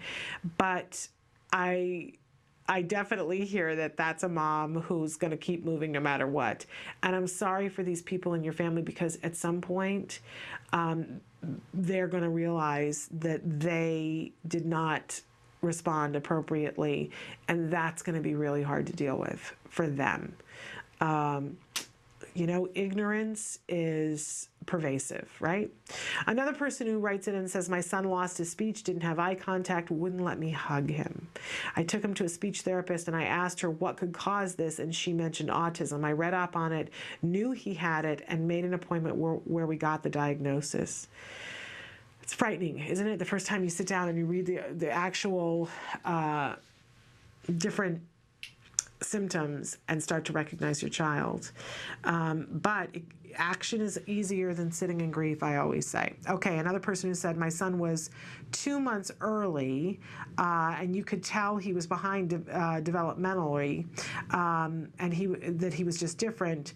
That's what made me decide there's like symbols that I'm not understanding. I'm blessed. It's going well with therapy and lots of work. Okay. I think sometimes it's hard too, because when a child is born premature and everybody's looking at those kinds of things, sometimes it can be harder to get a diagnosis. Sometimes it's easier. It just depends on who's doing the diagnosis. Had my daughter diagnosed at 5 years. After 2 years, she started losing eye contact, lacking in social skills. Communication was very limited. She would mostly repeat TV shows. She would have emotional meltdowns that would appear to us for no reason at all. You know what? I love that sentence, because how often I still say this. I'll say, you know, something happened and it came out of nowhere, right? Except that we know from working with ABA that there's always something, right? It never comes from absolutely nowhere. So I love this sentence. She would have emotional meltdowns that would appear to us for no reason at all. Right? At the end of her kindergarten year, I knew I had to do something because she was struggling in school. 2 months later, she was diagnosed with autism, and now at 7, we have found out that it's Asperger's. And I hope that sounds like you're getting the help and support that you need. And then she continues on and says she's doing amazing, and I'm so proud of her. She's such a blessing to me. Man, I'm proud of you too, because this is not easy. I want to go to one of the other places where you guys post. And see some of the other things. And again, I am not reading all of these because I'm just cutting through some of them. When my son got to 4th grade, he stopped functioning completely. I got to tell you, so this is very eye-opening to me, because the other one who said that the child at 4, but now I'm hearing at 4th grade. Okay, this is really good information for those of us who don't know about this. Okay. My son said words when nothing, then nothing, having 2 older kids, knew something was wrong, wanted to know so I could do whatever I had to help him. Waiting or being in denial will not help my child. It's true. And I think we all get that, right? Waiting or being in denial, it does nothing for the child. It's a phase. It's a real phase. And I think we all went through it, whether it was 5 minutes or 5 years, we all went through it. But if you're one of those people that's in denial, I got to tell you, it's so much better once you get out of denial and stop waiting, right? Do not care who you are. You know when something is not right with your child. Mother's instinct. And I think that that's probably true in most cases. There have been some parents who said, no, I had no idea. I had no idea whatsoever. Where's my mother's instinct? And then they beat themselves up about that. I think that a lot of us have an inkling and have a hard time coming to the place where we go, okay, I got to listen to that little voice. But we do, and that's something we can do over time. Another person who says head hitting, head banging, and no speech at age 5. And another person who said my son went from being a little angel to the devil within 24 hours. Anyway, that it was the biggest shock. So really, really devastating. And we see that happen sometimes where it is like the light switch, and other times where they regress into it. Frightening, both of them. I don't know how we could say that one is better or worse than the other one, because it's all frightening. Going one more place here, just checking. But we're going to take a break here in just a second. I can't even spell. It's not happening for me today. I'm having typing issues. Here we go. I want to remind you too that when you go to Autism Live, please give us a like on our page. We really appreciate it. Okay, so I think we should just leave these for now. We should take a break. When we come back, we're going to give you a language tip working on a coex, something that we haven't had a chance to talk about in a long time. So stick with us. We'll be back in just a minute.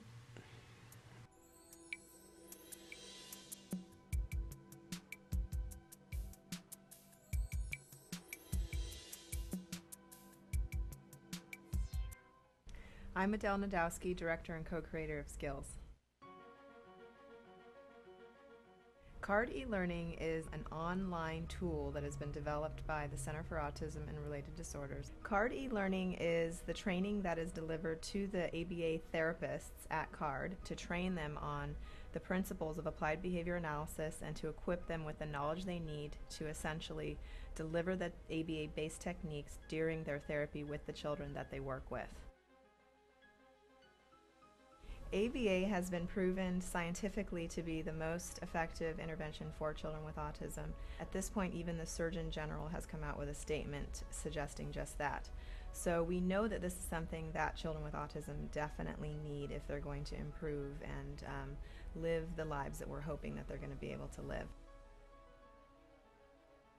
By being able to train people on this one particular method that we know works, and to be able to have all of your staff within your school settings on the same page, it allows you to take more of a multidisciplinary approach, and there's definite consistency going on within the team. It makes sure that every person involved with that child's treatment program, including the speech and language pathologist, the occupational therapist, the teachers, the aides, all of these individuals to be able to be trained so that they can all work together effectively with the child.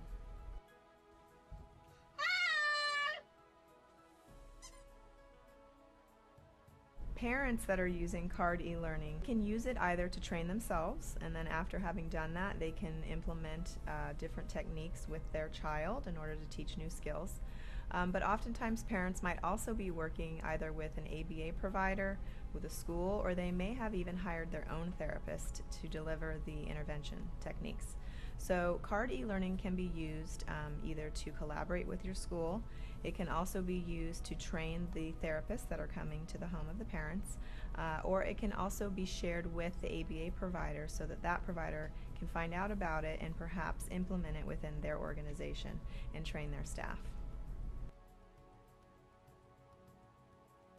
You can also do reporting for your organization. So you can actually look and find out which teachers are progressing, what their quiz scores are, and actually we can give you reports as well that will help you to compare the different teachers and their performances.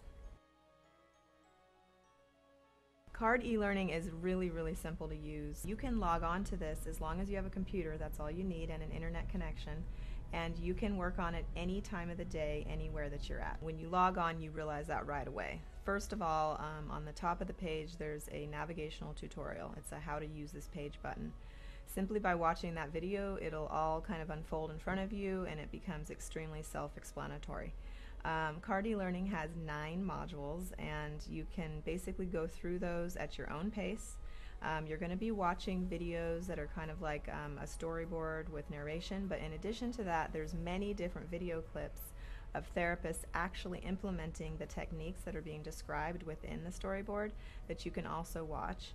And then of course you're able to pause, you're able to type notes right directly underneath the video that you're watching. You can save your notes, you can review them, and between each module you do take a quiz, and once you pass that quiz you can go on to the next module. And then after you complete all of them, you have a final exam. And by completing the final exam and passing with a score of 85% or better, you will be given a certificate of completion. Let me show you how easy it is to use CARD e-learning. Welcome back to Autism Live. I'm Shannon Penrod. We're webcasting to you live from the Center for Autism and Related Disorders headquarters in Tarzana, California. It's time for a language tip. We know how important it is to work on language development for our kids who are behind, right? That isn't going to be all of our kids. If you have a child on the Asperger end of things, Asperger syndrome, then their language acquisition was probably on schedule, and they're not delayed in terms of actual acquisition. However, they may need work on social language, which is a different area. For our kids who have classic autism or PDD-NOS, and even for our children who are language delayed for other reasons, we want to get them caught up as quickly as we can. And one of the areas that we start with is echoics. We've had several people on the show last week talking about giving our children functional communication skills, and that's something that we want to do. And in some cases, in a lot of cases, if the child isn't able to participate in echoics easily, we're probably going to implement some sort of iconic communication or sign language just so that we can get the functional communication skills on board while we go back and work on echoics. But if the child is able to work on echoics, we'll start with that first. And echoics is when a child is able to mimic a sound that you make. We know that the first principle of ABA is that in order for any behavior to be maintained, it has to be reinforcing. So if we want to work on vocal speech, sound production for the child, we have to make it reinforcing enough for them. And, you know, I have had the opportunity, and my son has had the opportunity too, to work with some really good speech and language pathologists. And what those people do to make language exciting to our children, it's fun to watch because they try, you know, everything is an event. They're not just sitting, they shouldn't just be sitting in a chair with somebody saying, say ga. Right? If our kids were able to do that and perform, then they wouldn't need the speech, right? That's just maybe having a sound production problem. For our kids, it's difficult, and it's got to be really reinforcing. So, you'll see speech and language pathologists that will have shaving cream, and they'll take a favorite toy and they'll cover it with shaving cream, or a bunch of little, like my son would have these little dinosaurs, and the speech and language pathologist would just cover the whole thing with shaving cream, and which was, he loved to stick his, not every child will, but if he was, you know, she would say ga, and if he would do it, then he got to dive in and pull out a dinosaur. Which was very reinforcing to him. But you really got to stop and think. We always talk about doing a preference assessment. What is something that the child really loves that is something that can have a quick beginning, middle, and end? Because we want to get back with the echoics. We just want to be able to hit a bunch of different things. So we have to make it reinforcing, but have it be quick, right? So we had Evelyn Gould talking the other day about those little pieces of plastic that it looks like a cup, and you bend it the other way and put it on the counter and then it pops. That's something that's fairly quick. Bubbles sometimes are really effective. Tickles, things like that. Something so that you can say to the child, say ga, and the child does it and they get an instant reward. That's how we want to start in the beginning. A lot of people, if bubbles are really exciting, people start with the ba sound, right? It's not the easiest sound in the world to make, but it's one of the beginning ones that even small children usually have the mechanics to be able to say ba, right? It's the same muscles that were used to suck a bottle or to nurse, right? So they can at least an approximation of the ba. Is going to be easier than, for instance, doing a TH. We would never start on a TH. That's a skill that comes much later on. But for bubbles, since they have, you know, these two ba sounds in them, that having the bubbles and saying to the child, say ba, and as soon as they say ba, you blow and they get a bubble, they get to pop it, and then you say ba again, blow, and then work on to other, but you've got to make it exciting for them. It has to be rewarding. The consequence has to be something that is pleasant, and from there you can work into being able to say all of bubbles and being able to say other things. So, but echoics is pure mimicry, right? It's a very beginning skill, and we want for the child to be able to mimic sounds that we make. We're going to reward the approximation. Even if the child, if you say ba and the child says la, it's a sound, and the first couple of times you're going to blow those bubbles. Later on, you're going to say, put your lips together, you're going to be showing them, look, and you might even have to help them to get their lips together and really reinforce those. But in the beginning, sound is sound, right? Although if the child is consistently, you see that they're able to make the ba sound, but when you say ba and they're saying la, that's the time to get hearing checked. Because sometimes what the child hears is very different than what's actually being spoken. So, that's a consideration there. But most of the time, it's that the child is just having difficulty with the mechanics of it. But ba is actually easier than la. So when you work on echoics and skills, by the way, it gives you age-appropriate sounds to make so that you don't ever make the mistake of making a sound that is at an age level that's inappropriate. There are some sounds that they don't expect to show up until the child's 4, and others that they don't expect to show up until even later than that. So we never want to be working on sounds that are beyond what the child should be working on anyway. In any case, echoics, make it fun. Always really think outside the box. This is the perfect time to get creative. But the criteria is that it needs to be something fairly quick, because you want to be able to do echoics over and over and over again. It's got to be reinforcing, but it's got to something that boom and it's done. A lot of people have those the bean bins where they take a big old, you go to one of those stores where you can buy the bulk beans, pinto beans, and you throw them into a big bin and you put toys in it and they can dive in and pull out a toy. You can do that with rice. Different things for different kids, but stop and consider what is easy. It doesn't have to be expensive. A bottle of bubbles, 50 cents. And a lot of kids really like bubbles. If that doesn't do it for your child, stop and ask yourself, well, what does? The sky's the limit, but make it reinforcing for them, because that's how that's the building block on which, the foundation upon which you're going to build language acquisition, and it'll be fun for them. All right, we're going to take a break, and we'll be back in just a minute.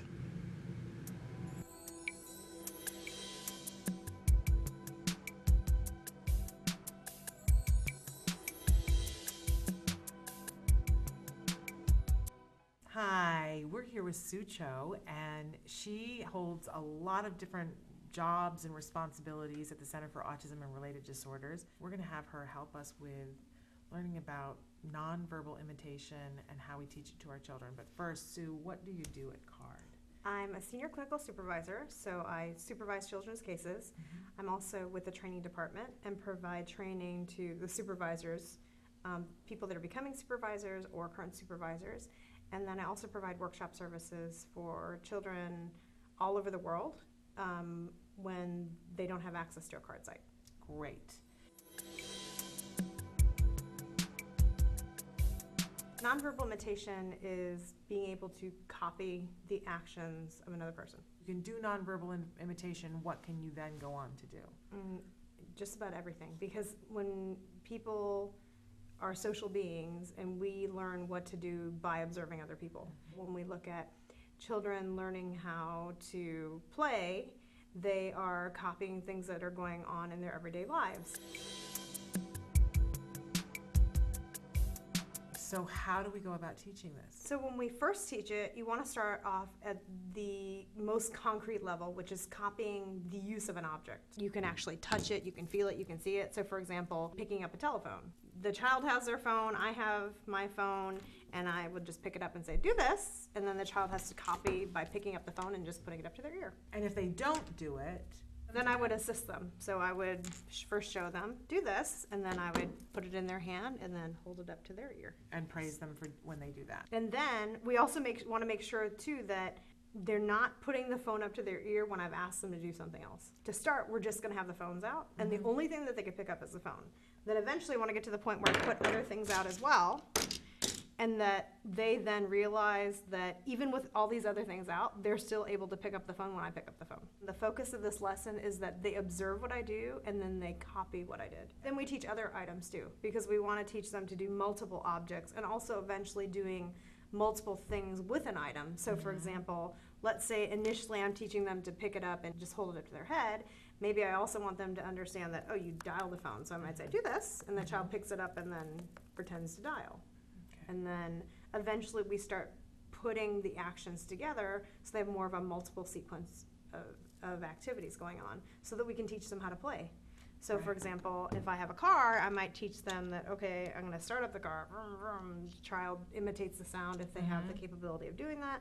Then I'd say, okay, we're going to roll it over to the store so we both park. And then, okay, now I'm going to crash into the wall. And the child crashes into the wall so that we're able to teach multiple step sequences.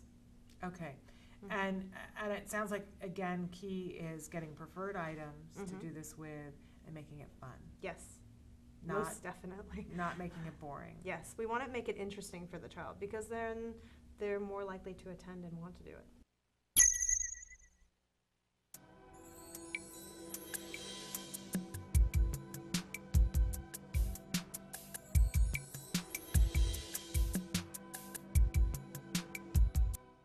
We're here today with Sarah Cho, who is the managing supervisor of the CARD Fresno office, and it's a special treat for us to have her with us today. Yeah.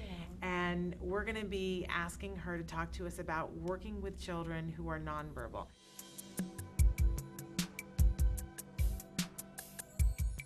So when a child is not speaking, are we saying that they're non-vocal or non-verbal?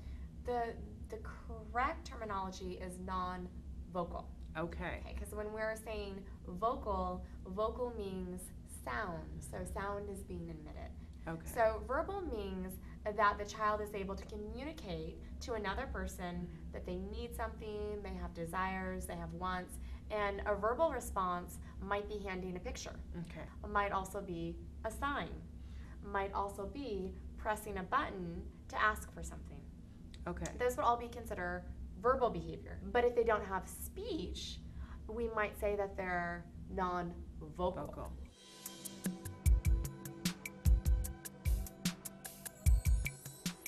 So imagine then if you have a child who's not developing speech typically, they have no way to tell their parent what they need, you're going to see frustration levels increase.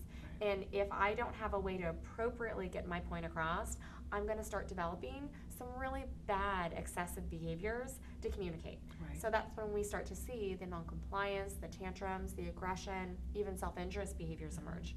We're going to use really short and concise and clear speech. Pair it with a gesture.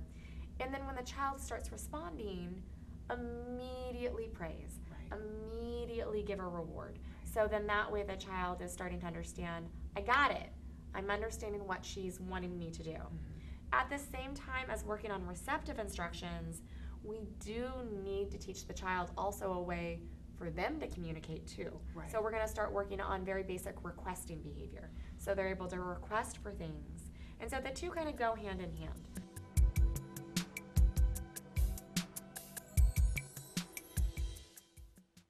If there are no sounds, then maybe we start with signs.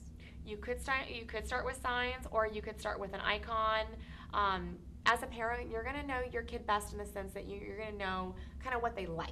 If you have a kiddo who likes to look at pictures, who likes to look at books, maybe an icon is going to be something that would be preferred, and they would get really good at giving it. If you have a child who is, you're like, wow, you know, they have really great fine motor. Maybe they can already string beads. Maybe they can do a shape sorter. You know, the ability to manipulate their hands and their fingers is pretty solid. Maybe you might want to work on some very basic signs. Okay, so taking whatever the strength is and running with that. Absolutely. So let's say that you do an icon or you do a sign. Both of those forms of communication have been linked to development of expressive speech. So, you know, if that's something that we're starting with today, because we need to get through today, that doesn't mean that that's what we're going to end up doing tomorrow. Welcome back to Autism Live. I'm Shannon Penrod. We're webcasting to you live from the Center for Autism and Related Disorders headquarters in Tarzana, California. And from time to time, we like to take on myths. Earlier today, we read you from a blog that the top 50 things that you should never say to an autism parent. And one of the ones that was not on there, but it's on my list of myths that I would like to take on, that people more and more have been saying this to me, and it's just like the worst thing in the world to say to me. But there was a recent news article that had shared a study that basically some information was taken for other purposes for another study, that they had asked parents a survey of a series of questions, and that was to be used for a specific study. But then another group of people came along and decided that they wanted to take a measurement of some other things, and so they used the answers for another study. And the study was about the fact that at one point there was one question in the survey that asked parents, did your child ever receive an autism spectrum diagnosis? And the parents, had checked yes, because that was why they were taking this survey, that they were autism parents. But then there was a question further on in the study that said, does your child now have a diagnosis of autism? And something like 42-ish% of the people who had answered that yes, their child had an autism spectrum diagnosis at some point then answered, no, my child does not have an autism spectrum diagnosis right now. Now, there were no questions that were asked about what did you do or how did this happen or anything at all, right? But the people doing the research study found it interesting that there was a group of people who said that my child had a diagnosis and does not have it now. And they released to the media saying, we think that this is interesting and compelling and look, warrants further study. But you know how things are translated in the media. And so the story broke, and people, I don't know who it was originally that postulated this idea that, well, clearly you can outgrow autism then. But there was a news story that said it appears that it's possible that you can outgrow autism. And so what I've been hearing from all these people now is, oh, well, did you hear the new news? You can outgrow autism. And it's become this viral thing that just makes me so sad and furious, and want to make sure that everybody knows that that is not what the study suggested at all, first of all. All the study did was ask these two questions and then didn't ask for any further information. So whoever came up with this idea that it's possible to outgrow autism, that is not based on any study, and I am not aware of any study. And if you were aware of any study that shows that autism can be outgrown, I would beg you to please send us the information about that, because I don't think that exists. For the simple reason that I have never heard of anyone ever in all my travels with autism who has said, oh yes, and by the way, my child outgrew autism. Isn't that lovely? If that were the case, somebody would be on every single news outlet. The child would be on every single news outlet. I've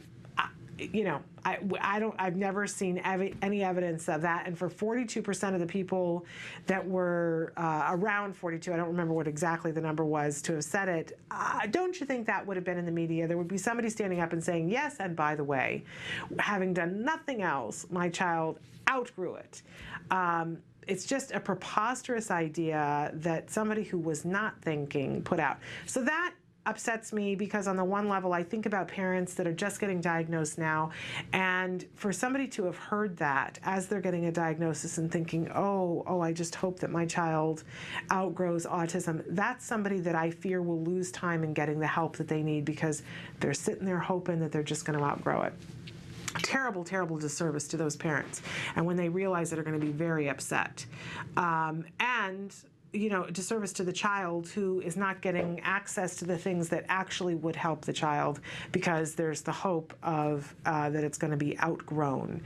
But on another level, it really tears my ticket when our kids work their rear ends off.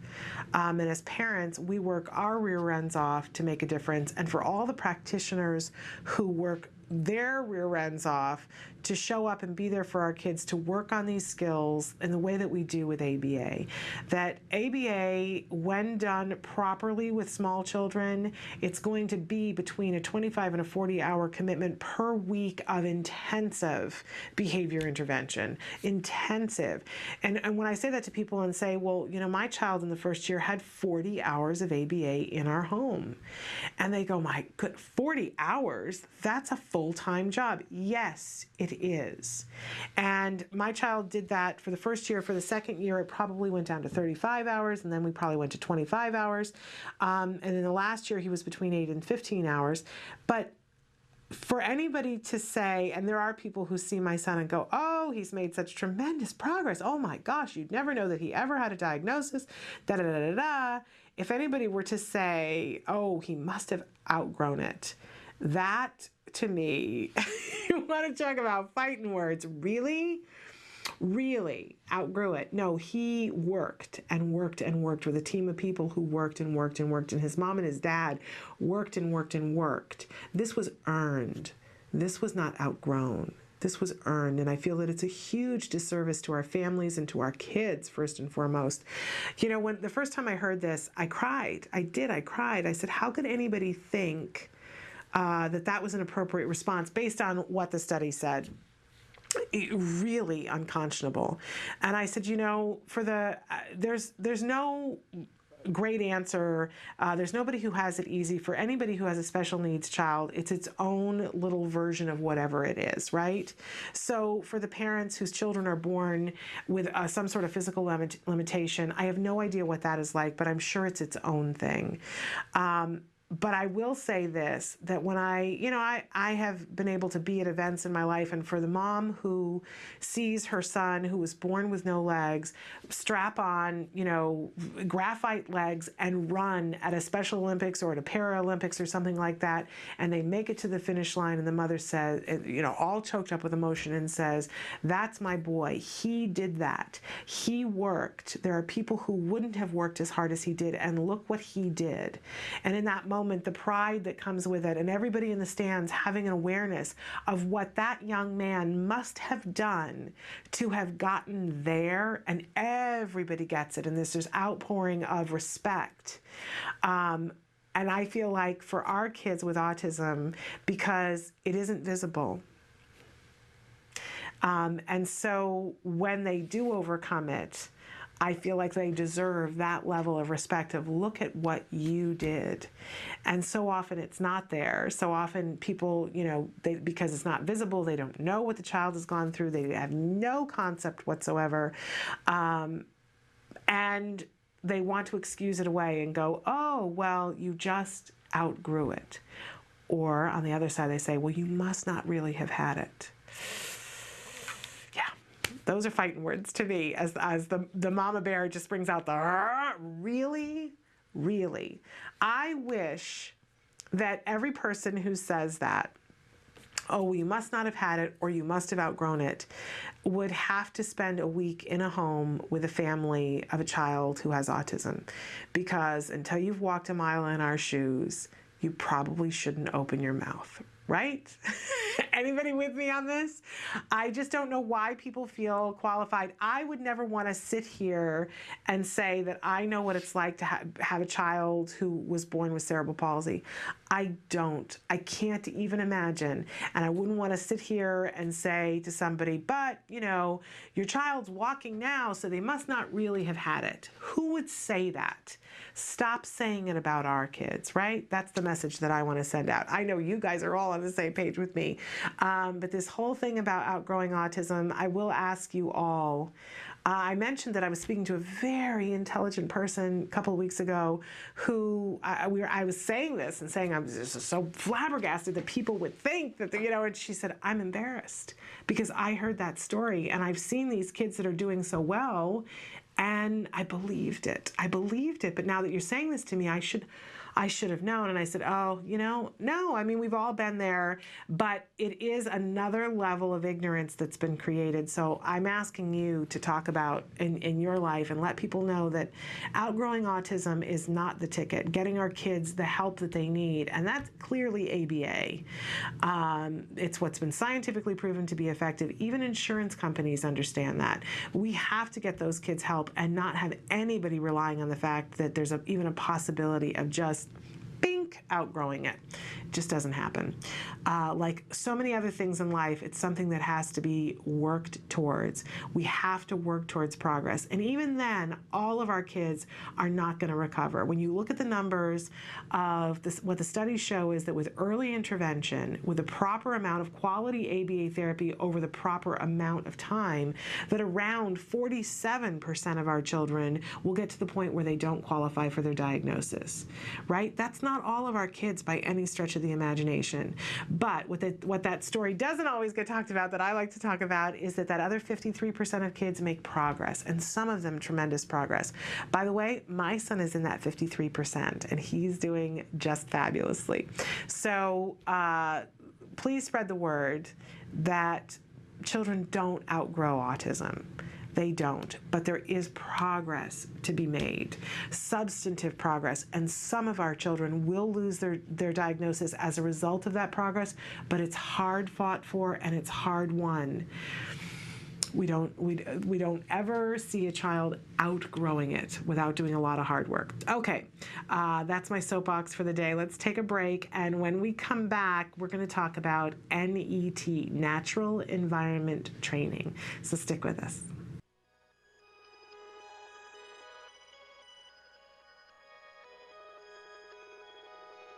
When Maddie was diagnosed, I'll be honest, I was very ignorant on what autism was. I knew that autism was basically something that hit boys at the age of 2 to 3. They shut down, and sometimes you think of the typical Rain Man movie. And with Maddie, she was doing all the same signs and symptoms of a typical child with autism spectrum disorder. Stand up. She didn't even acknowledge us coming into the room. She had barely any eye contact. She didn't interact with her sisters. She didn't really do anything. She just basically lined up her toys, and that was about it. We have a team of 7 volunteers, or 8 now. We have 8 volunteers, including my husband and I. And I'm the team leader, and so I do all the curriculum and get everything ready each week. Jana was downstairs until 11 o'clock at night working on curriculum, going through 2 different textbooks. And then we, as a group, meet on Monday nights, and we would go through what the curriculum was from Jana. And a lot of times we would go, how exactly do you do that? How do you sit her at the table and do this trial base? What Skills has done for us, it's taken that away from Jana trying to figure out the curriculum for one. She can go down, or even our laptop, and she can sit down, and through all these questions, it comes up with the different programs.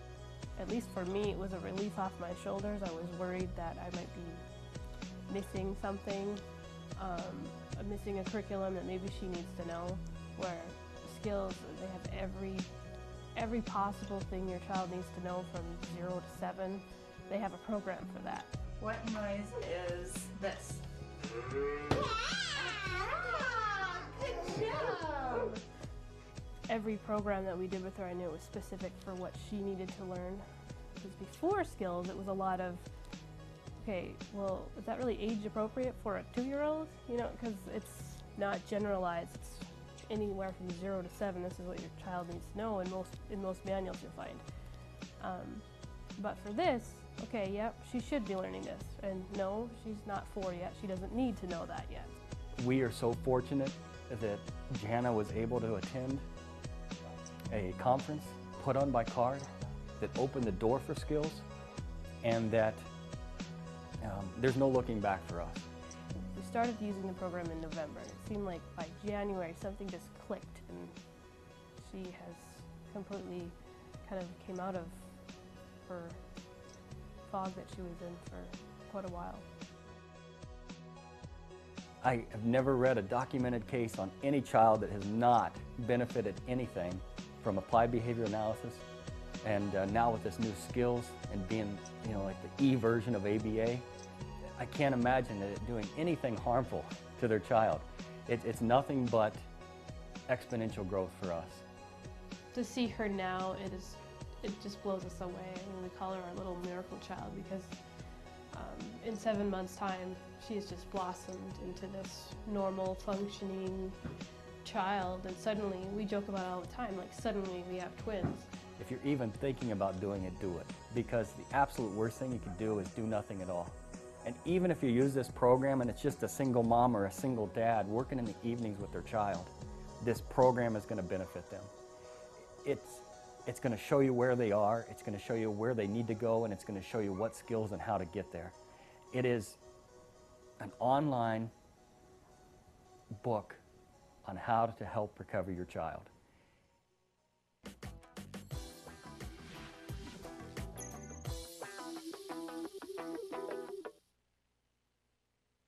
Welcome back to Autism Live. I'm Shannon Penrod, and it's time for our NET tip of the week. NET stands for Natural Environment Training.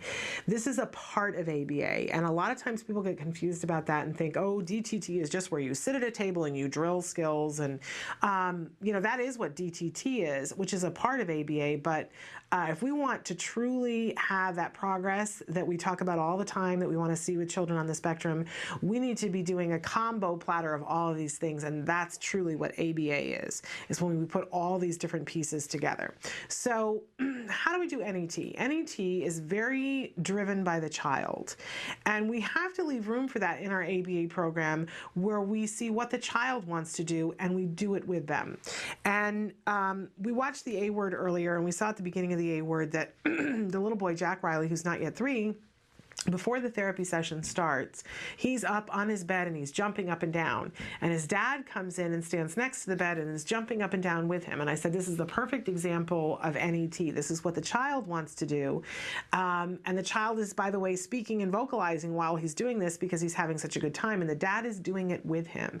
This is how we start when we're going to work on something in the natural environment.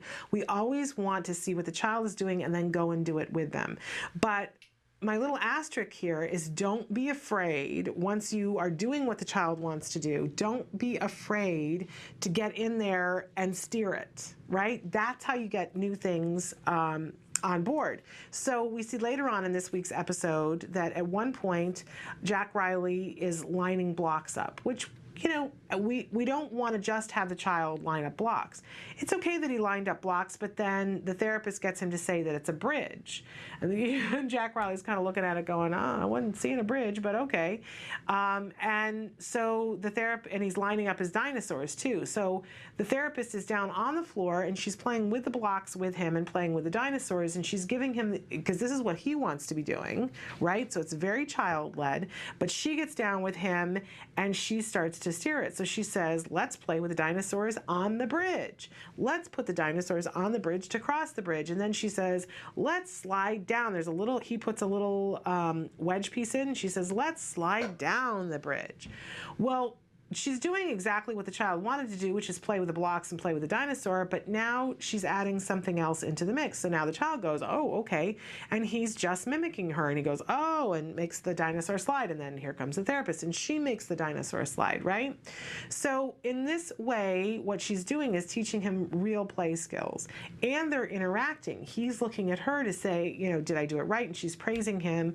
This is natural environment training, very led by the child, but I think sometimes people get mistaken. They go, well, if it's led by the child, it's child-driven, we're doing what the child wants, then how are we teaching something? Do what the child wants and then steer it. Steer it how you want it to be. That so often when we're playing with little kids to begin with, and let's say they're lining things up, or they're playing with a figure and they're doing whatever with a figure and they don't yet know how to interact. What we can do sometimes is introduce some conflict into the situation where, that it may be that if the child has built the bridge, and you're not doing it just to make the child miserable, but the dinosaur comes over and goes, I'm going to eat the block, and it eats one block and removes it, right? And the child, we might see the child be like, no, I need to have them all lined up, right? But then, it's the dinosaur munching on the, there's a possibility that the child, you can give their dinosaur a block and say, do you want to eat lunch, right? So we're teaching the child flexibility. We're teaching the child to interact with us. We're teaching the child simple problem solving, right?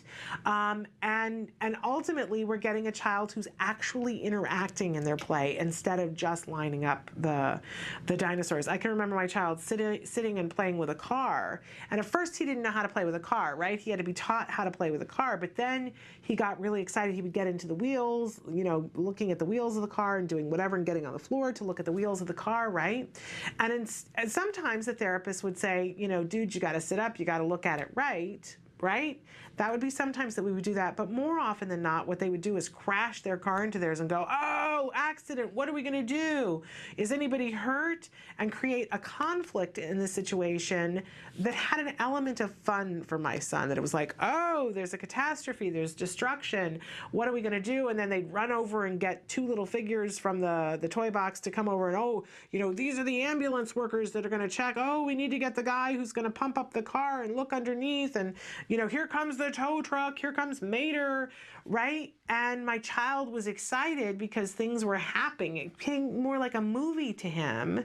And now he's more engaged in what's happening and interacting and bringing over a guy to do something else. So we're really getting into this interactive play, but it started because he was playing the car and the therapist introduced a conflict.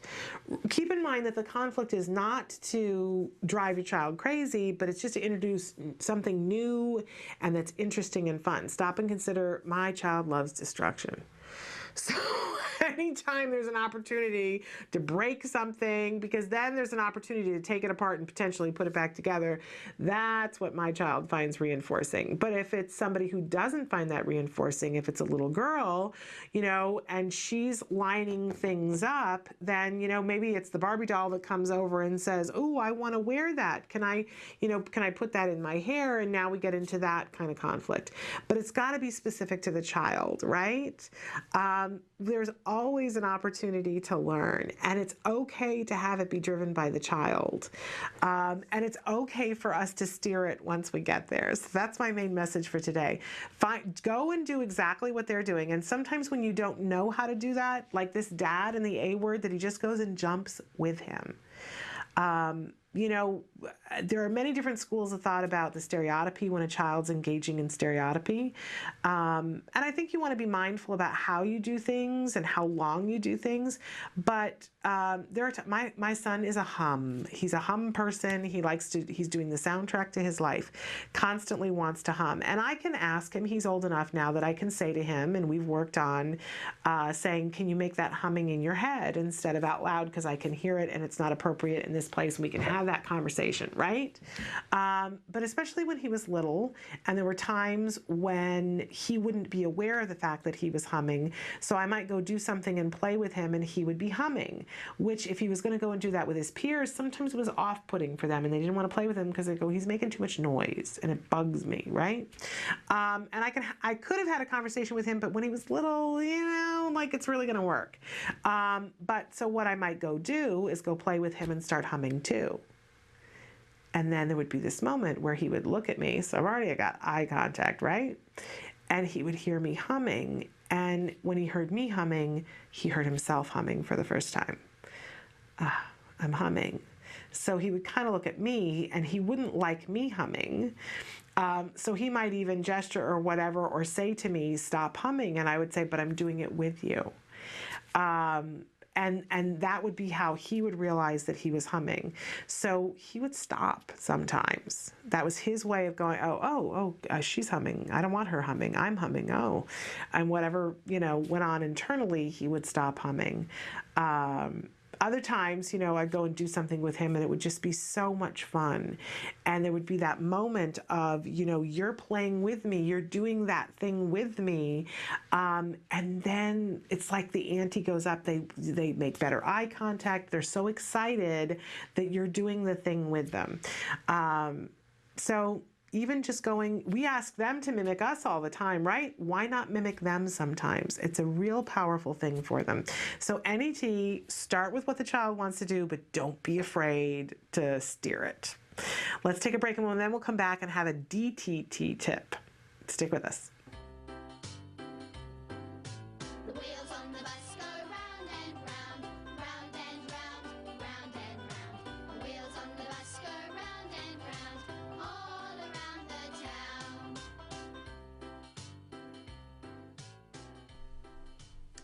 Hi, I'm Shannon Penrod, the host of Skills Live, and in honor of Back to School, I've got a little project that you can do at home that will give your child a clear idea of what they're working for at school and help you to keep track of what they're doing. There are a couple of different elements to this project, and I want to show you first how it works and then how to do it yourself.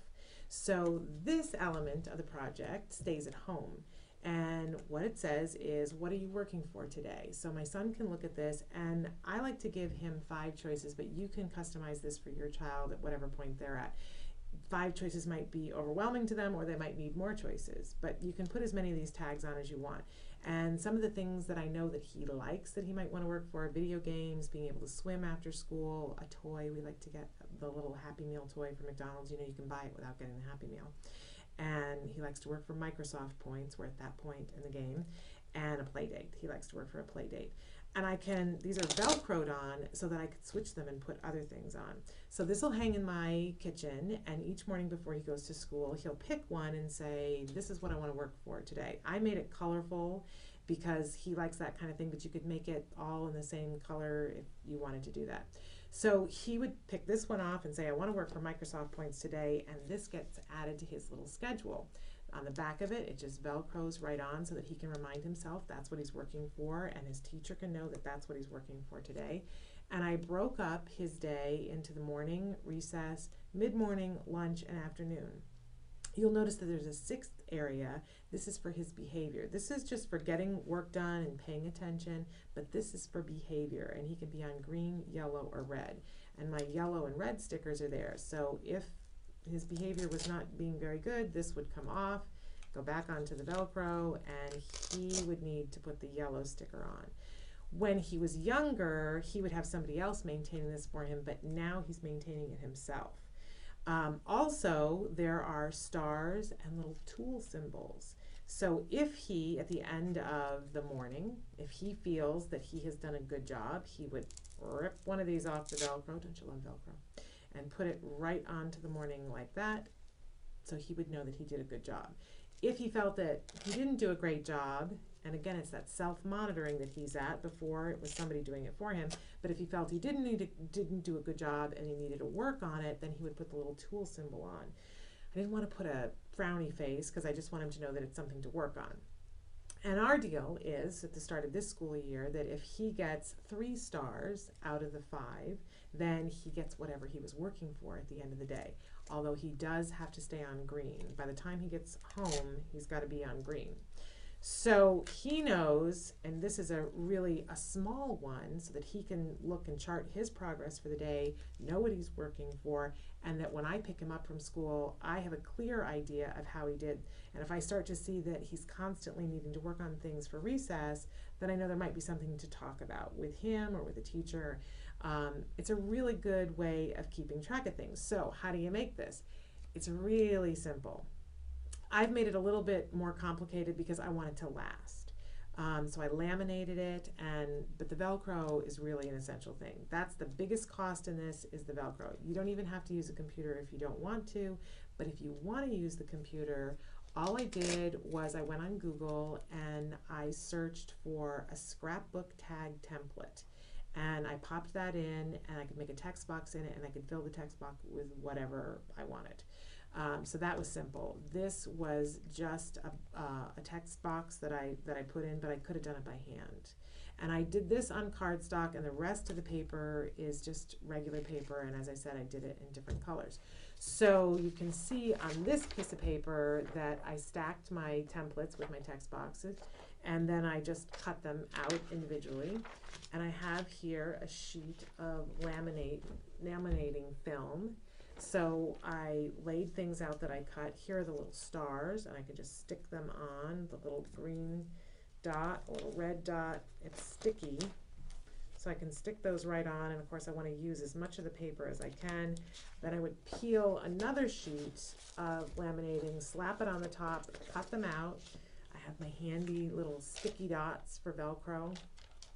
On this one, when it got to where on the back to put all of the stickers, I put strips of Velcro.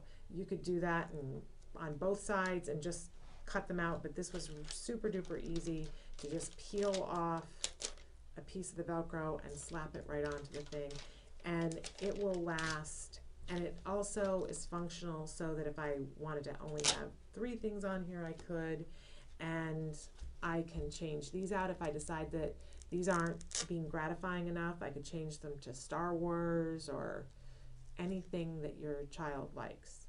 And I can also automatically change this, that as he progresses in the coming weeks, I can then start saying to him, oh, now you have to get 4 stars in order to get the thing on the back, and eventually say 5 stars. And to work towards generalization, I want to keep making this smaller and smaller. For right now, he's going to keep it on his desk, but eventually I would have an icon on the desk that would let him know that only during breaks to pull it out and take a look at it. And in that way, I'm starting to be able to fade all of this out. You can do this for your child at home, and probably the whole project takes less than 45 minutes, and it'll last a really long time, and it's adaptable. So a great project to track your child's progress, and I'm sticking to my lamination sheet. It can get messy, but it's really fun to do. So good luck back to school, and hopefully this will be helpful to you. Thanks.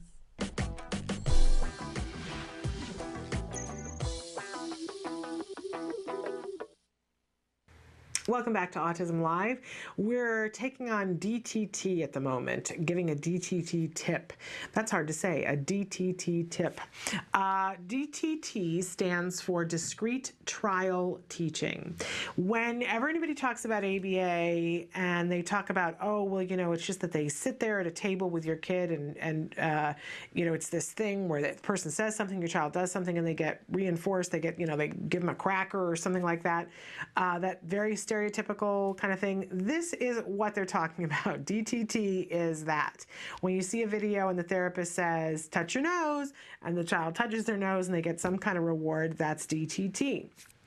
However, it's a little taken out of context. And I especially want you to remember that DTT is really useful to begin to teach a new skill. That eventually we want to work on that new skill with NET and with a variety of other things to make it be a skill that the child takes on and it becomes their own. They can apply it in different circumstances, right?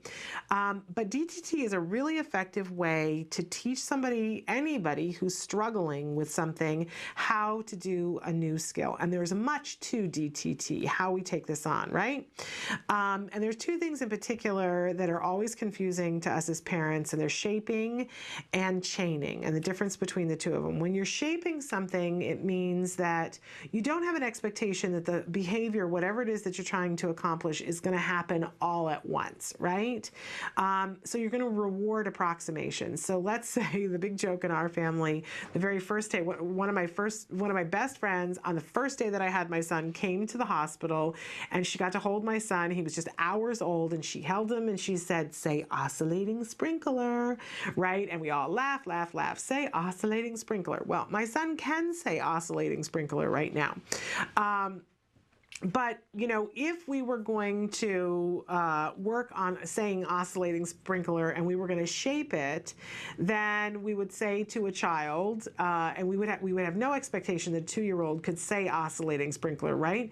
But if we said, and this is not a lesson that we're going to work on, but I'm taking this ridiculous example. If we were going to say to a 2-year-old, say oscillating sprinkler, and if the child went da da da da da, we would go, yay! Right? Because the child made an attempt, right? That was nowhere near oscillating sprinkler, right? But we're going to reward the attempt for it.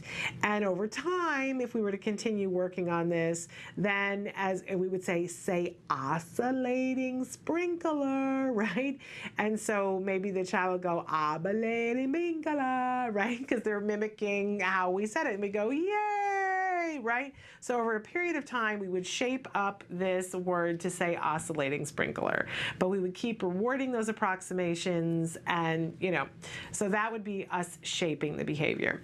If we wanted to chain the behavior, we would work on it in a much different way, because we would take apart saying oscillating sprinkler and all of its different elements, and what we would do is only work on one part of it.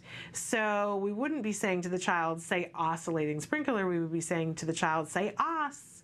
say os, and then when the child could say os, we would go, yay, but we would be trying to get the child, and we would only work on the os, we would be trying to get the child to really say os, right? And we wouldn't be rewarding so much approximations, maybe in the very first try, right? But we would be working really hard for the child to get os.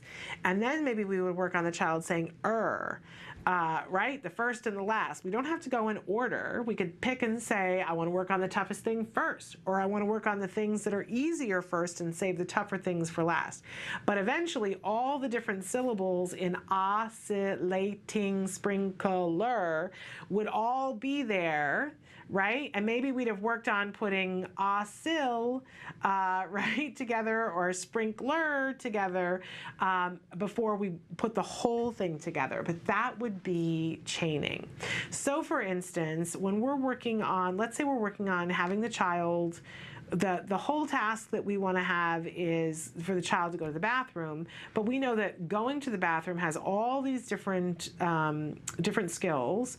So we look at it and go, all right, we're going to work on washing our hands after we go to the bathroom. So we can take washing your hands and do a task analysis on it where we break down what are all the things. And keep in mind, there's no perfect answer to this, right? The way you wash your hands is different than the way somebody else washes their hands.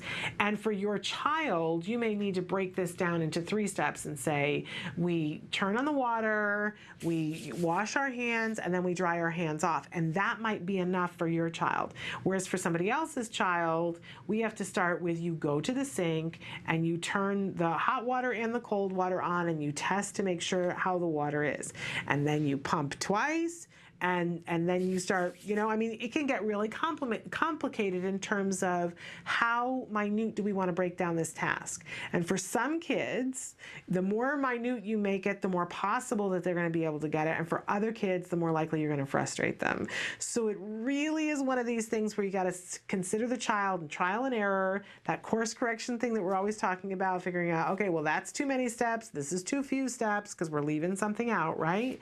But because it's such a big task, maybe in the beginning, we just work on, the child turns the water on themselves. We go, yay, that's fabulous. And then we help them and prompt them through the rest of it. And we really drive the rest of it and come over here and dry your hands. And we physically are guiding them and go, woohoo! You did a fabulous job washing your hands, okay?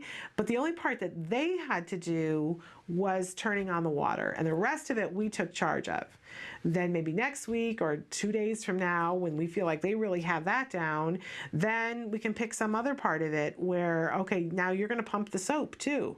A big 1, 2, pump, yay! You're doing a great job of washing your hands, but we're actually chaining this activity, working on one thing at a time. I shared that my son used to be able to tie his own shoes. It was something that we achieved in therapy. It was very difficult, very hard-won skill, but he got to the point where he could tie his own shoes. And then because I make mistakes, decided shortly after that, and I'm sure that it was subliminal somewhere in the back of my head, that I went and bought him a pair of shoes that they were the ones he wanted, of course, but they had Velcro tabs. So, and like for the next couple of years, it was all Velcro shoes were the cool ones that he picked until just a little while ago, I don't remember, it was the beginning of the school year. No, I think it was around Christmas, that because he's in such a growth phase, his feet got too big and we went to pick out a new pair of shoes, and he picked a pair of shoes that had bright yellow shoelaces on it. And I thought, oh, that's great, because we should be doing some shoelace. And lo and behold, this was a skill that has gone bye-bye, because if you don't maintain stuff, and you haven't done it long enough, there's that old thing about once you know how to ride a bike, you always know how to ride a bike. Yeah, that's true, except that you fall off of it a couple of times as you reacquaint, right? So I know that my son knows how to tie shoes, but the actual mechanics of it have gotten lost. And it's a thing that's very frustrating to him right now, because he's used to being able to go and go.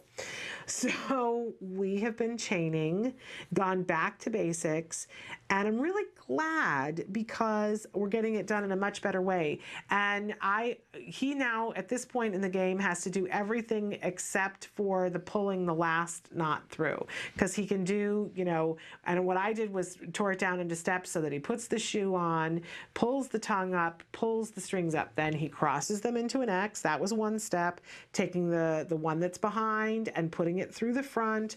Pulling was another step, making the little loop, which was one of the hardest things. So we had to break it down into 2 steps again, putting your finger there and pulling the other one closer that way. He can do the around. It's just finding the hole to pull through. And by the way, he also does a thing where he can double knot it. So there's just 1 step left. And I got a little sidetracked by some things and went on a trip. So that's the one thing that's left. But I can tell you that because we went really slow, because I got no place I got to be, right? Earlier when he was younger, I was constantly trying to push stuff. But I will tell you that I take my time now when I'm working on stuff because I can. It's not as though if he doesn't get shoe tying by Tuesday in its entirety that life is over at this point. So that's a lovely thing for me. You might be more motivated and move things quicker than I am. But because I've taken the time and we've gone so slow, he totally has each part of those steps. I'm never going to have to go back and reteach that again, which is a wonderful thing. And it's not the frustration that we were having before, too, because he says, really, that's all I have to do? And each week I'm like, oh, okay, you've got that. Like, that was easy, right? And he goes, yeah, that's easy. And then we move on to the next thing. So chaining is a really useful thing when building on a big skill. Like I can think of brushing your teeth, is a very complicated skill. Making your bed is a very complicated skill.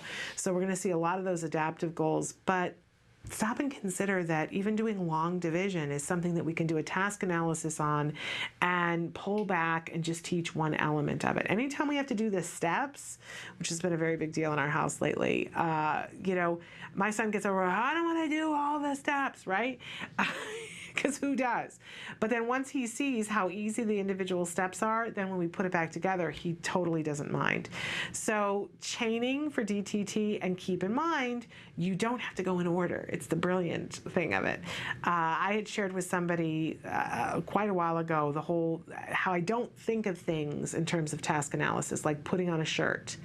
That, picking up the shirt and scrunching it up before you put it over your head is a step that I could have easily missed, right? Because I just wouldn't think about that.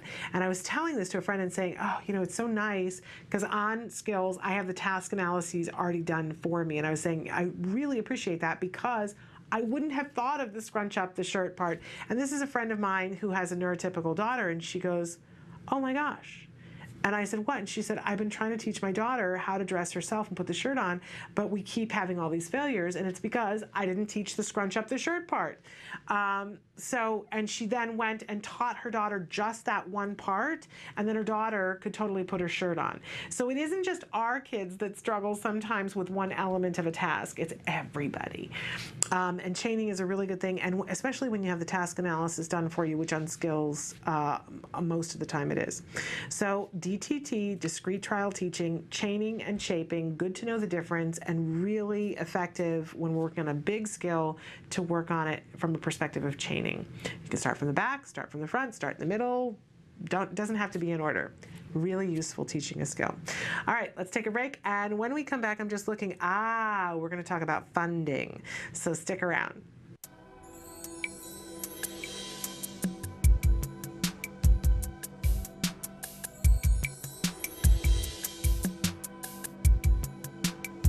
My name is Jennifer Yakis. I'm a CARD Senior Clinical Supervisor and a Senior Trainer. What is a task analysis? What is a task analysis? Very common question. A task analysis is breaking down a complex behavior chain into small components. So many of the skills that we need to teach our children are not single-step activities. It's more a multiple-step sequence of events that needs to occur in order to have a final product or a final result. So with many children, it's difficult to learn a whole sequence of events all at once. And so using a task analysis, we're able to break down that complex behavior into small individual components teach those individual components and then gradually link it all together. When do I actually need a task analysis? When you need a task analysis is when you are dealing with a sequence of events, a routine that is involving the child performing multiple actions in a certain order. An example might be brushing teeth, or getting dressed, or even reciting a sentence. So anything where there are multiple pieces of skill that need to be strung together in order to produce the desired result. Do I need to do a task analysis, or will skills do it for me? Some of those are already provided within skills. So we have many of the adaptive skill areas and the motor skill areas within skills that provide task analyses for your child, for the particular skills that you might need to teach. They're broken down into very minute steps. So what you might need to do as a parent or as an educator would be to look at the task analysis that is provided to you by skills and then individually tailor that task analysis for your child, depending on their specific needs. Some children might need every single step planned out for them. Some children might be able to do a more general task analysis of 3 or 4 steps. So it depends on your child and their ability to perform those skills already, as well as their ability to comprehend the actual sequence of events. And can you give me an example of how to do a task analysis and how it will actually teach me to do a skill? So if you were looking at brushing teeth, you might break it down into child picks up his toothbrush, he grabs the toothpaste, opens the toothpaste, puts toothpaste on the toothbrush, brushes the different areas of his teeth, spits out the toothpaste, rinses, and then dries his mouth. So that would be an example of a task analysis. So how a task analysis might help you teach a skill is that it is probably going to be easier for your child to focus on one particular piece of that skill and learn that to mastery, which allows them to access praise and reinforcement early on. It's going to be a much more successful positive learning experience because it also allows you to hone in on that specific skill, teach it appropriately, fade out your prompts, get the child to do it independently. It's just more manageable for both you and the child.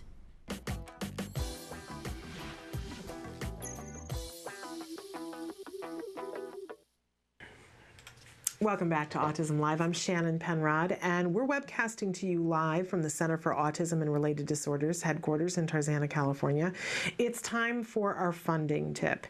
Every week we try to talk to you a little bit about, because this is a big part of it, isn't it? Figuring out how are you going to pay for the things that you want to do. It's a big part of the stress. It's a big part of what you ultimately arrive at, because if you can't afford it, right, it limits your choices. So funding is one of those, it's the big, it's the beast in the room, right? We have to address it head on. We can stick our head in the sand, but at some point we have to say, how are we going to do this? And I think, we talk on the show about insurance funding, we talk about grants, we talk about taking out a loan, we talk about having fundraisers. I think that all of those things are really wonderful, and sometimes there's public funding through your state, through a regional center or something like that, depending on which state you live in. But it all takes time to figure out, and I know enough people don't acknowledge that when you're filling out the papers to be granted this kind of thing, it's time consuming. So one of the things that I like to remind myself and everybody else is don't try to take on too much at the same time. Take a minute to step back and go, okay, what are my potential? Okay, I've got this list of things. I've got insurance. I've got, state funding for this. I've got, I can apply for this grant. I can apply for that grant. I can apply for this loan. I can have this fundraiser, but it's pretty much impossible to do all of them at the same time, right? You couldn't possibly fill out all the paperwork to do all of those things at the same time. So give yourself, just like we do for our kids, give yourself a bite-size amount and say, this is what I can get done today, or this is what I can get done this week. if you have people that are asking you and saying, what can I do to help you? Which people from time to time will. And they're well-intentioned because they want to help you, but a lot of times it makes it worse because they're like, no, I want to help you. What can I do to help you? And you're saying, I don't even know right now, right? And they're like, no, really, what can I do to help you? I don't know right now, right? But here's an area where you can say to somebody, okay, really seriously, can you fill out this paperwork for me? It does mean they're going to come back to you and ask you a bunch of questions that might make it really stressful for you still, but at least you'll have somebody trying to follow the paper trail, or at least starting it. When you fill out paperwork for something, let's say that you fill out a grant for Act Today, keep a copy of anything that you fill out and keep it in a separate file folder that, you know, applications for grants and stuff, so that at some point if somebody says, hey, what can I do to help you? You can say, I would like for you to apply for this grant, and I know you're going to have to come back to me and ask me questions about how to fill it out, but I have this other piece of paper here that I filled out the grant, so can you please fill in all the information where it makes sense, and then I'll fill in everything else. It will save you some time, right? If you take the time to apply for, I can never remember whether it's Medicaid or Medicare, but there is one that you can apply for when your child has a diagnosis. Oh, that's terrible that I can never remember which one is which. But in any case, the one that's appropriate you can apply for so that you can get some services in that way. And by the way, that is not contingent upon how much money you make. It's completely contingent upon your child's diagnosis. And in some states, if you fill out that paperwork, you're eligible for respite care, which is a wonderful, wonderful thing, you guys. However, the application is something that would make a sane person want to run screaming onto an electrical fence, okay? Trying to candy coat it here for you. It's difficult, and it's basically, you know, you got to have your tax papers.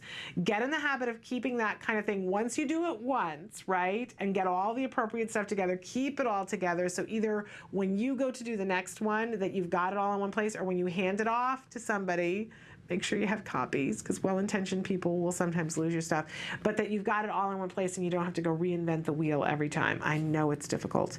But now is a really good time of year to go and buy discount. I just last night was at a store and they were selling hanging file folders for 50% off, because it's significantly after the first of the year. It's the time of year when people aren't usually stocking up on those kinds of things, so that they'll discount the surplus for it. It's really good time to stock up on the things you need to do to get yourself organized. So in any case, take the time to sit down, though, and say to yourself, what am I going to invest in first? You probably have a gut feeling of what you think is going to be the thing that's going to give you your first choice for funding. A lot of times, you know, you might have it wrong, or somebody might have a better idea. I don't know, but you got to start somewhere. So if you look at your situation and you go, well, you know, I've already looked at autismvotes.org, and it looks like my state doesn't have insurance, and I asked the person at, you know, my partner's HR, they don't think we have insurance. There's the address, by the way.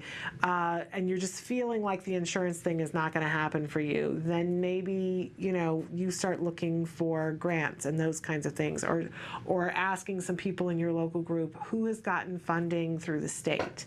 You know, but kind of take a minute to step back and take a little bit of a instant picture of where you think you are and what you think your best bet would be. It may be, you know, hate to say this, but it may be borrowing from your retirement. It may be having the fundraiser, or it may be pursuing the insurance, or it may be applying for the grant. But where do you think your first best bet is? And then take on that.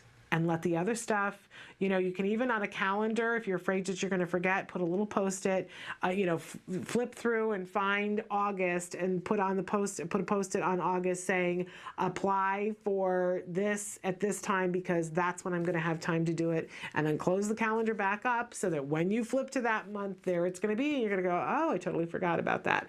But try not to overwhelm yourself with applying for 12 things at the same time. It's probably not going to be time well spent, and you're going to make yourself sick. Focus on one thing at a time. Go with your first best bet. If you're having a good feeling about the insurance, and I have to say, it appears that from all of the different things that you have at your disposal, insurance probably is going to pay the easiest and the highest amount if you have insurance.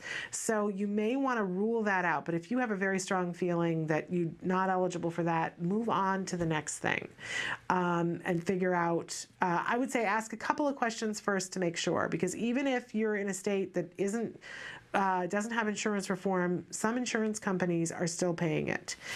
There's been a huge settlement between a couple of insurance companies, but different plans for different employers. I would love to say to you, by the way, if you have this, you're covered.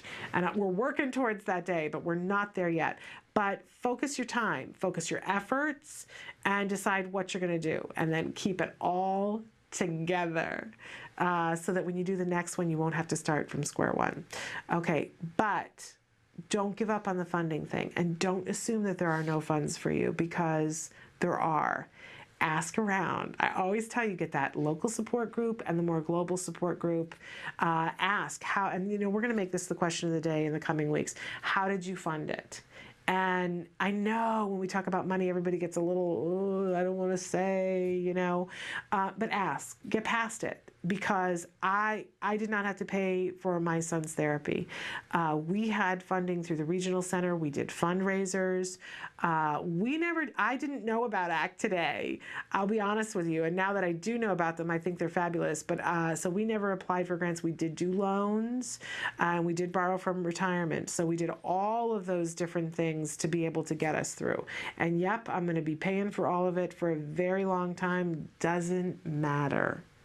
Doesn't matter. It was so much less expensive than what we would have had to pay over time if we had not gotten this support for our son. So it was worth it. It was worth it. And when he's a NASA scientist, he'll be able to help me because I spent my retirement. You know what? Even if he couldn't, I would have anyway, because it was worth it. It was absolutely worth it. Now, that doesn't mean that you have to do that. You're going to look at what's appropriate for you with your set of circumstances where you are. So, in any case, we're going to take a short break and come back and finish out the show. Stick with us.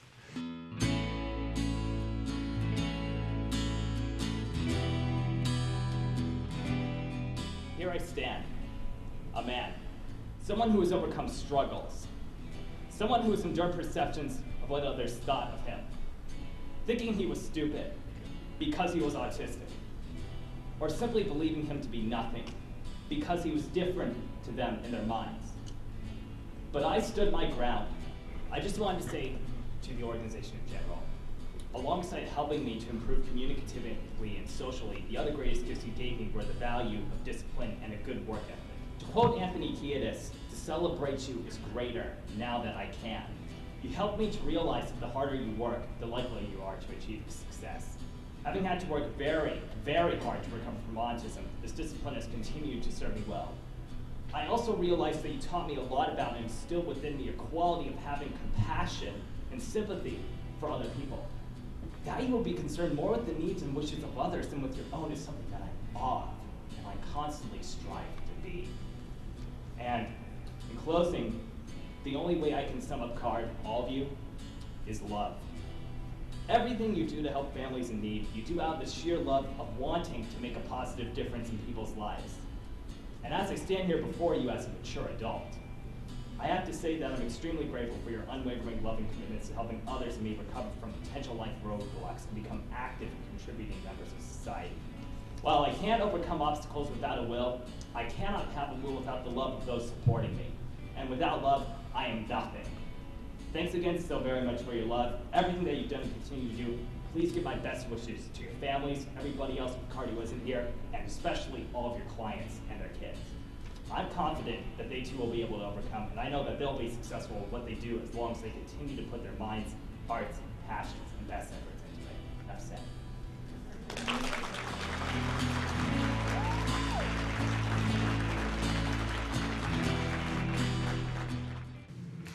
Welcome back to Autism Live. I'm Shannon Penrod, and we're here at the end of the show. You know that I always like to end the show with a little parent-to-parent moment.